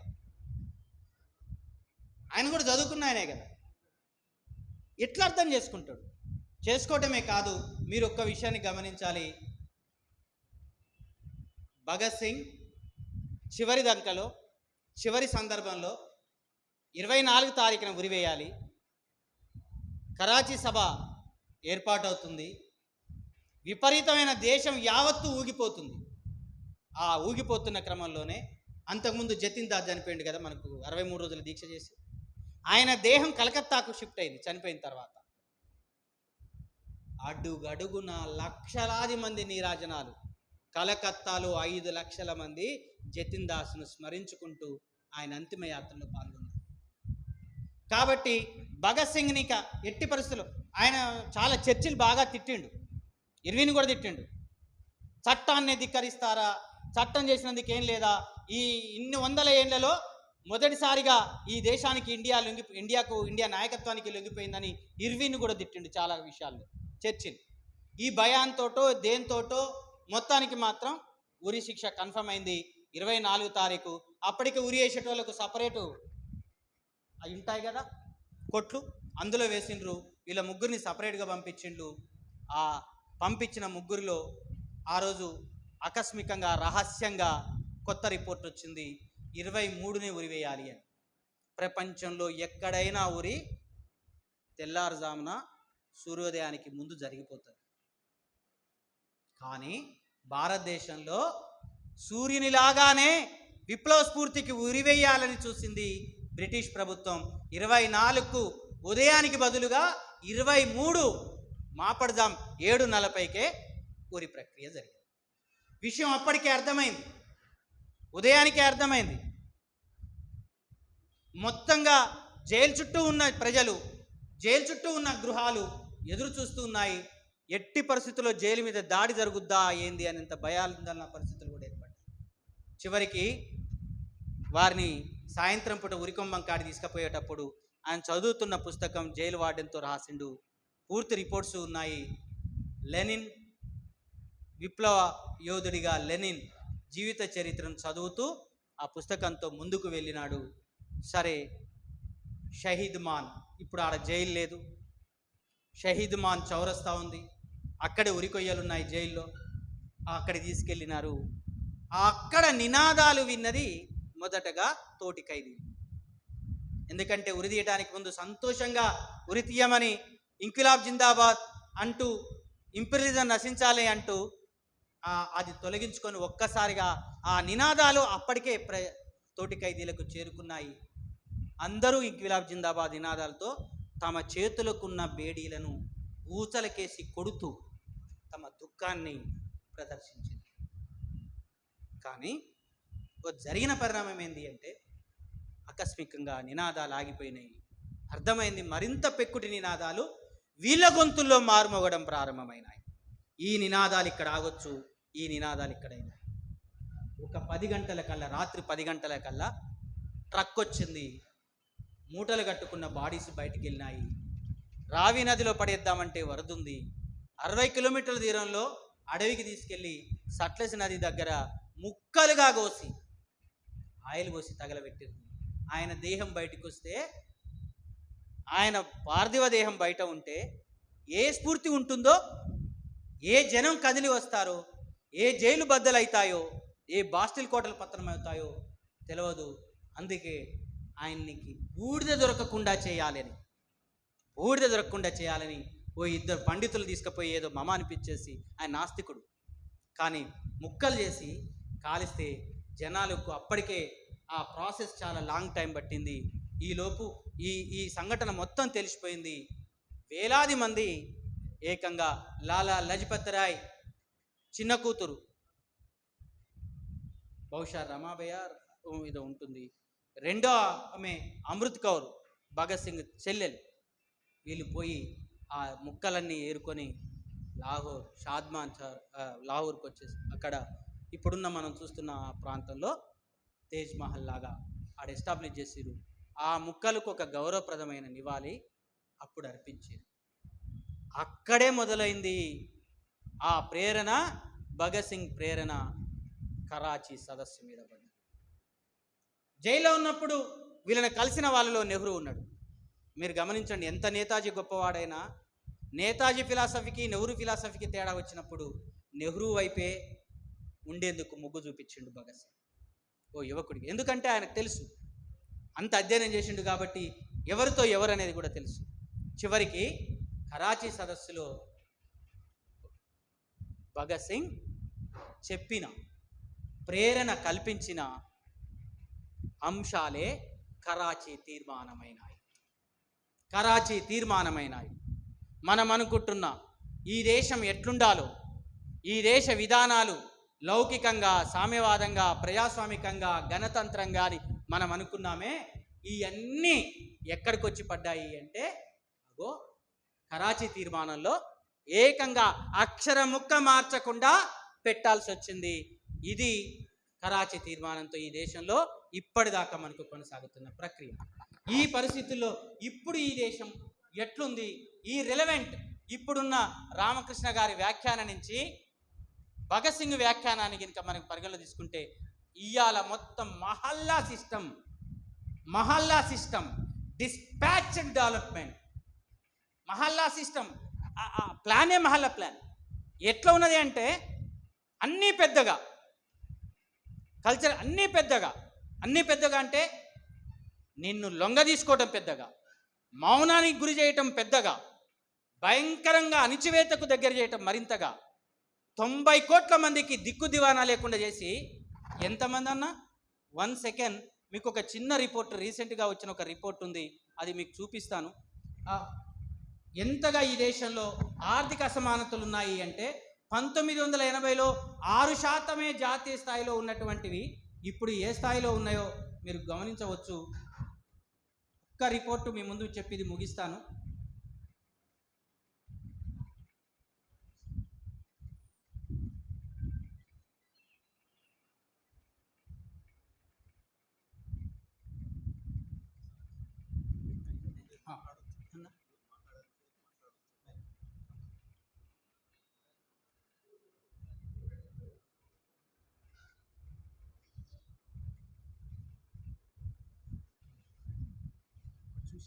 గమనించండి ఎక్కడి దాకా వెళ్ళింది వాతావరణం అంటే, ఈ దేశంలో ఇవాళ మార్కెట్ని ఏవి నిర్దేశిస్తున్నాయో కూడా మీరు అర్థం చేసుకోవచ్చు. ఒకటి, స్పిరిచువల్ పాసిజం ఆల్రెడీ మనల్ని కమ్మేసింది. స్పిరిచువల్ పాసిజం జగ్గి వాసుదేవ్ కాడి నుంచి మొదలైతే ఎక్కడి దాకా ఉంటుందో మీరు చూడవచ్చు. అదొకటి స్పిరిచువల్ పాసిజం ఉంది. మార్కెట్ను అన్ని అంశాలు నిర్దేశిస్తున్నట్టే మీ ముందు ఒక పెళ్లి తంతు ఈ మధ్య జరిగింది. అంబానీ కొడుకు పెళ్లి తంతు జరిగింది. వాని ఆదాయంలో 0.01% $120 బిలియన్ ఖర్చు పెట్టి మొన్న ఫ్రీ వెడ్డింగ్ చేసినాడు కదా. ఇది ఏ క్రమంలో జరిగింది? బాగా ఉన్నవాడు కాబట్టి, ఖర్చు పెట్టుకున్నాడు కాబట్టి చేసిండు అనుకొని వదిలేద్దామా? కానీ ఈ దేశంలో కొత్త మార్కెట్ రూపుదిద్దుకోవటానికి ఇది పునాదిగా పెట్టిండు. మ్యారేజ్ మార్కెట్కు ఇది బెస్ట్ ఎగ్జాంపుల్. మ్యారేజ్ మార్కెట్ ఇప్పటిదాకా కాస్మెటిక్ మార్కెట్ $50 బిలియన్ ఈ దేశంలో. స్పిరిచువల్ మార్కెట్ దాదాపు $40 బిలియన్. ఇవాళ మ్యారేజ్ మార్కెట్ ఇండియాలో $75 బిలియన్. దాన్ని ప్రమోట్ చేయటానికి అంబానీ తన కొడుకు వివాహాన్ని ఎంత పెద్ద దృక్పథంతో చేసిండో మీరు గమనించవచ్చు. ఇక మన ఇంట్లో కొత్త మార్పులు. ఇప్పటికే బ్యాంకులు లోన్లు ఇస్తున్నాయి పెళ్లిళ్ళకు. 50 లక్షల వరకు. మీ దగ్గర పైసలు లేకపోతే మేమిస్తాం తీసుకోండి. ప్రతి 5 కుటుంబాల్లో 3 కుటుంబాలు పెళ్లిలో అప్పుల పాలవుతున్నాయి. పెళ్లికి ఇతర అంతిమ కార్యక్రమాల నేపథ్యం మీద జరుగుతున్న మార్కెట్కు ఈ దేశం ఎలా ఉందో, ఎట్లా ప్రేరణ కల్పించవచ్చో. జనార్దన్ రెడ్డి బిడ్డకు 17 కోట్లు పెట్టి ఒకటే లంగా ఖరీదు. ఒక లంగా పెట్టిన ఖర్చు 17 కోట్లు. ఈ మధ్య మా దగ్గర శ్రీనివాసరెడ్డి అని మంత్రి అయ్యిండు. ఖమ్మం జిల్లాకు చెందిన ఆయన పొంగులేటి శ్రీనివాసరెడ్డి. 200 కోట్లు పెళ్లికి ఆయన బిడ్డ. మా తెలంగాణ నుంచి ఎదిగిన బడా బూర్జువా వర్గం అంటామే, కొత్తగా ఎట్లా దిగింది ఈ దేశంలో? ఈ బూర్జువా వర్గం ఎప్పుడు ఎట్లుంటుంది? ఈ దేశంలో బడా బూర్జువా వర్గాలు ఎప్పుడు ఎవరి వైపు ఉంటాయి? అవి ఎప్పుడు కూడా ఎలా ఉంటాయి అంటే పూర్తిగా సామ్రాజ్యవాదం వైపే ఉంటాయి, పెట్టుబడిదారీ కార్పొరేట్ శక్తుల వైపే ఉంటాయి. దాన్ని పరిరక్షించే వాళ్ళు ఎవరిస్తే వాళ్ళ వైపే ఉంటాయి తప్ప ఇంకో వైపు ఉండవు. ఇవి ప్రత్యేకంగా సొంత ఉనికిని, సొంత ఆలోచనను కూడా ఈ దేశ వర్గాలు కనిపించుకోవు. ఈ క్రమంలోనే కొత్తగా ఒక ఇండెక్స్ మన ముందర కనపడతా ఉంది. ఆ ఇండెక్స్ ఒక్కసారి చూడండి. ఈ దేశంలో 9,000 మంది చేతుల్లో దేశ సంపద 2.1% ఉంది. మొత్తం దేశ సంపద 9,000 మంది చేతుల్లో. దేశ సంపదలో 2%. 92,000 మంది దగ్గర 4.4%. మొత్తంగా చెప్పాలి అంటే 46 కోట్ల మంది సాధారణ ప్రజల చేతుల్లో 15% సంపద మాత్రమే ఈ దేశంలో ఉంది. ఇప్పుడు ఇండియాలో జరుగుతున్న అభివృద్ధి కత్తెర అభివృద్ధి. కత్తెర పద్ధతిలో మనకు సింబల్ చూపిస్తాం కదా, గ్రాఫ్లు వేసి. ఈ గ్రాఫ్లో ఎట్లా ఉన్నాయి అంటే కత్తెర ఎట్లా ఉంటుంది? ఇంటూ ఆకారంలో ఉంటుంది. ఇంటూ ఆకారంలో ఎట్లా ఉంది? ఇదివరకు ఉన్నటువంటి వాడు కిందుగా స్వాతంత్రం వచ్చినప్పటి నుంచి మొదలుకుంటే తగ్గుతూ కొంచెం పైకి పోయి 70-80కి ప్రజా ఉద్యమాలు తలెత్తిన సమయంలో వారి ఆదాయం పడిపోయింది. ఆదాయం పూర్తిగా పడిపోయి సంపదవంతుంది. తిరిగి 90లో రిఫార్మ్స్ వచ్చిన తర్వాత, అంటే జనతా 77, 78, 88లో రాజీవ్ గాంధీ, 92లో పివి నరసింహారావు తీసుకొచ్చిన సంస్కరణల తర్వాత, 3 దశల సంస్కరణల తర్వాత ఇప్పుడు వాళ్ళు మోడీ 10 ఏళ్ల కాలంలో ఏం జరిగింది అంటే కత్తెర పై భాగం పైకి పోయినట్టుగా వాళ్ళు పోయారు, కత్తెర కింది మొన పేదలు కిందికి పోయినట్టుగా పోయారు. రోజుకు 300 రూపాయలు లేని వాళ్ళ సంఖ్య 80% మంది. ఈ దేశంలో మొన్న 10 సంవత్సరాల క్రితం 36-37% ఉన్న నిరుద్యోగిత ఇవాళ 66.7% మంది, అంటే 67% మంది నిరుద్యోగం. రేపు రెడీగా పేలటానికి సిద్ధంగా ఉంది ఈ దేశం. సిద్ధంగా ఉన్న ఈ దేశం. భగత్ సింగ్ ఒక మాట అంటాడు, అమెరికాలో ఆదాయ సమానతలు, ఇంగ్లాండ్లో ఆదాయ సమానతలు ఇట్లా ఉన్నాయి. సంపద మొత్తం ఒక దగ్గర కేంద్రీకరించబడ్డది. ఈ కేంద్రీకరించబడ్డ సంపదను పంచకపోతే ఏమైంది అంటే మనం అగ్నిపర్వతం మీద కూర్చున్నట్టుగా ఉంటుంది, మన పిల్లలు ఆ అగ్నిపర్వతపు అంచుని పట్టుకొని వేలాడుతున్నట్టుగా ఉంటుంది అని భగత్ సింగ్ అంటాడు. ఈ భగత్ సింగ్ చెప్తున్న దీని ప్రకారం ఇప్పుడు సరైన సమయంలో కనుక మనం ఆలోచించకపోతే, సరైన సమయంలో స్పందించకపోతే మహల్లా సిస్టమ్ మనల్ని కమ్మేక తప్పదు. అంతిమ మనిషిని మింగేదాకా మతం ఊకోదు. ఎందుకంటే మీ దగ్గర మా దగ్గర ఈ మధ్యనే పెద్ద అంబేద్కర్ బొమ్మ పెట్టింది. ఏం చేసినా పెద్దగా చేయాలన్నా మనం కూడా ఎంత సంతృప్తి చెందుతామంటే, మనం ఎంత సిద్ధాంతాలు చెప్పినా మనతో పెద్దది పెట్టే చిన్నది పెట్టు. అంబేద్కర్ బతికుండగానే 52 ప్రాంతాల్లో హాఫ్ విగ్రహం పెట్టిండు. బిందు చౌరస్తా, బాంబేలో బిందు చౌరస్తా దగ్గర పెట్టిండు. అంబేద్కర్ చూసిండు, విగ్రహం నాకు ఎట్లా పెడతారని అడిగాను. పెట్టకూడదు కదా అన్నాడు, ఎక్కిపోయాడు. ఇవాళ అంబేద్కర్ని ఎన్ని అడుగులు పెట్టిండు? 120 అడుగుల. మా కాడ పెట్టిండు, మీ కాడ పెట్టిండు. దానికి పునాది మళ్ళీ బౌద్ధం పునాది పెట్టిండు, ఫిలాసఫీ. చూసిన మొన్న విజయవాడ వీరసమ సభలు జరిగితే దాని పునాది బౌద్ధం పునాది పెట్టి అంబేద్కర్ బొమ్మ పెట్టిండు. బౌద్ధాన్ని మహాయానం కబలించి మోసం చేసింది కదా, అదే ఇప్పుడు వైష్ణవ మతంగా మారింది కదా. మళ్ళీ నువ్వు బౌద్ధ పునాదిని పెట్టేసి అంబేద్కర్ 120 అడుగులు పెట్టడం అనేది ఓకే, నీకు అస్తిత్వము, నీ గుర్తింపు అది అనుకుంటే, దాన్ని పెద్దగా పెట్టడం ద్వారా ఏమవుతుందంటే నీ ఒళ్ళు పులకరిస్తుంది. నీ మనసులో ఒక పరమైన ఉత్పేకరాన్ని తయారు చేస్తుంది. కానీ అవి కావు ఇవాళ మహల్లా అంటే. మా కాడ కూడా సెక్రటరియేటు, స్తూపాలు పెద్ద పెద్ద అంత పెద్దగా చేస్తారు. పండుగలు చేయటం పెద్దగా, రాజరికాన్ని పునరుద్ధరించడం పెద్దగా, రోజు మోడీ 5 డ్రెస్సులు వేసి 5 విమానాల్లో రోజుకి ఎన్ని వేషాలు వేయాలో, వీడియోగ్రాఫర్లు ఎంతమంది ఉండాలో వీటిని చూపించి ఒక ప్రచార సాధనాలు. ఈ సందర్భంలో కూడా ఒక అద్భుతమైన వాతావరణం ఉంది. భాస్వరాన్ని నీళ్ళలోనే పెట్టి ఉంచిర్రు. భాస్వరాన్ని నీళ్ళ నుంచి బయటికి తేవలసిన సందర్భం ఉంది. తేజ్ మహల్గా మన లోపల ఉన్న భాస్వరం భగత్ సింగ్, మన లోపల ఉన్న భాస్వరం భగత్ సింగ్. అది బయటికి తేకపోతే మనం అంతిమంగా పతనం చెందక తప్పదు. ఇప్పుడున్న పరిస్థితుల్లో అందరం నువ్వు గొంతు కలపవలసిన వ్యక్తి చోటల్లా గొంతు కలపాల్సిందే. ఏ ఒక్క సమూహాన్ని వీడు నా ఓడు కాదు అని అంటే ఇబ్బంది. ఇప్పుడైతే, ఇప్పుడున్న సందర్భంలోనైతే మతం మీద డైరెక్ట్గా దాడి మతాన్ని పునరుద్ధరిస్తుందేమో, మరింత పెంచుతుందేమో. మతం మీద ఎలాంటి దాడి చేయాలి? ఇప్పుడు కబీర్ మనకు ఆయుధం కాలేడా? కబీర్ ఒక ఆయుధం కాలేడా? పోతురి వీరబ్రహ్మేంద్ర ఒక ఆయుధం కాలేడా? ఒకవేళ అది చెప్పగలిగేటోళ్ళు ఉంటే దాన్ని కూడా ఎందుకు వదిలిపెట్టాలి? ఎందుకంటున్నంటే గతంలో ఎన్నడూ లేని ప్రమాదంలో మనం ఉన్నాం కాబట్టి, మనకు వైరుధ్య సమాజం బయట ఉంది కాబట్టి. కానీ వాళ్ళు ఆ సమాజానికి వ్యతిరేకంగానే ఉన్నవాళ్ళు. ఆధిపత్య సమాజానికి వ్యతిరేకంగా మనల్ని మనం కూడగట్టుకోవాల్సిన ఏ గుంపును వదులుకున్నా మనమే పరాజితులమవుతాం. మన ఉన్నత ఆశయాలే పరాజితమవుతాయి. మనంగా నిలబడదాం, మన కాళ్ళ మీద నిలబడదాం. మనకు బలం, చేతన భగత్ సింగ్. ఆ క్రమంలో భగత్ సింగ్ మొదటి నుంచి చెప్పుకున్న చార్వాకుడిని ఆయన పదే కోట్ చేసినాడు. చార్వాకుడిని ఆయన కోట్ చేయకుండా మిగల్లే, గుర్తుంచుకోండి. ఆ భగత్ సింగ్ ఫిలాసఫే అంతిమంగా ఆయన మరణించిన తర్వాత పెరియార్ ఒక అద్భుతమైన ఎడిటోరియల్ రాసి పెరియార్ ఆవాహన చేసుకున్నాడు భగత్ సింగ్. ఇవాళ భగత్ సింగ్ రూపించిన ప్రభావం కొత్త రూపాల్లో పోతుంది. మనం దానిలో ఇప్పుడే సరైన ఉద్దేశాలను అందులో ఇంజెక్ట్ చేయాలి. భగత్ సింగ్ని సరిగ్గా అందులోకి వంపాలి.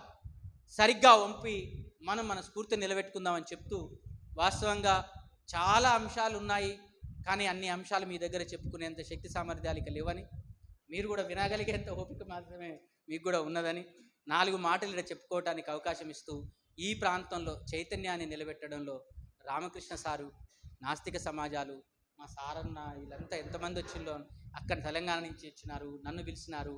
మీరు పెద్ద పండితులు, చాలా అధ్యయనం చేసిన వారు, ఎవరి ముందైనా పాఠం చెప్పొచ్చు. కానీ నాస్తికుల ముందు పాఠం చెప్పగలమా, మాట్లాడగలమా? ఎందుకు అంటే హేతుబద్ధత ఉంటుంది కదా, శాస్త్రీయత ఉంటుంది కదా, సైంటిఫిక్ టెంపర్ ఉంటుంది కదా. ఆ సైంటిఫిక్ టెంపర్ ఉన్నోడే మనిషి కదా. మానవ విలువల్ని ప్రేమిద్దాం, మనుషులందరినీ ప్రేమిద్దాం. మనిషే ఈ ప్రకృతిలో ఏకం, గొప్ప, అద్వితీయుడు ఆయన వైపు ఉందామని చెప్తున్న ఒక గొప్ప మానవీయ సముదాయానికి, నాస్తిక సమాజానికి ప్రత్యేకంగా 2 రాష్ట్రాలు నన్ను పిలిచి ఈడ నాకు తెలిసిన అంశాలు. లోపాలు చాలా ఉన్నాయి. లోపాలు సరిదిద్దుకునే అవకాశం భవిష్యత్తులో నాకు మీరు ఇస్తారని, మీ సూచనలు చేస్తారని చెప్తూ ధన్యవాదాలు. Thank you.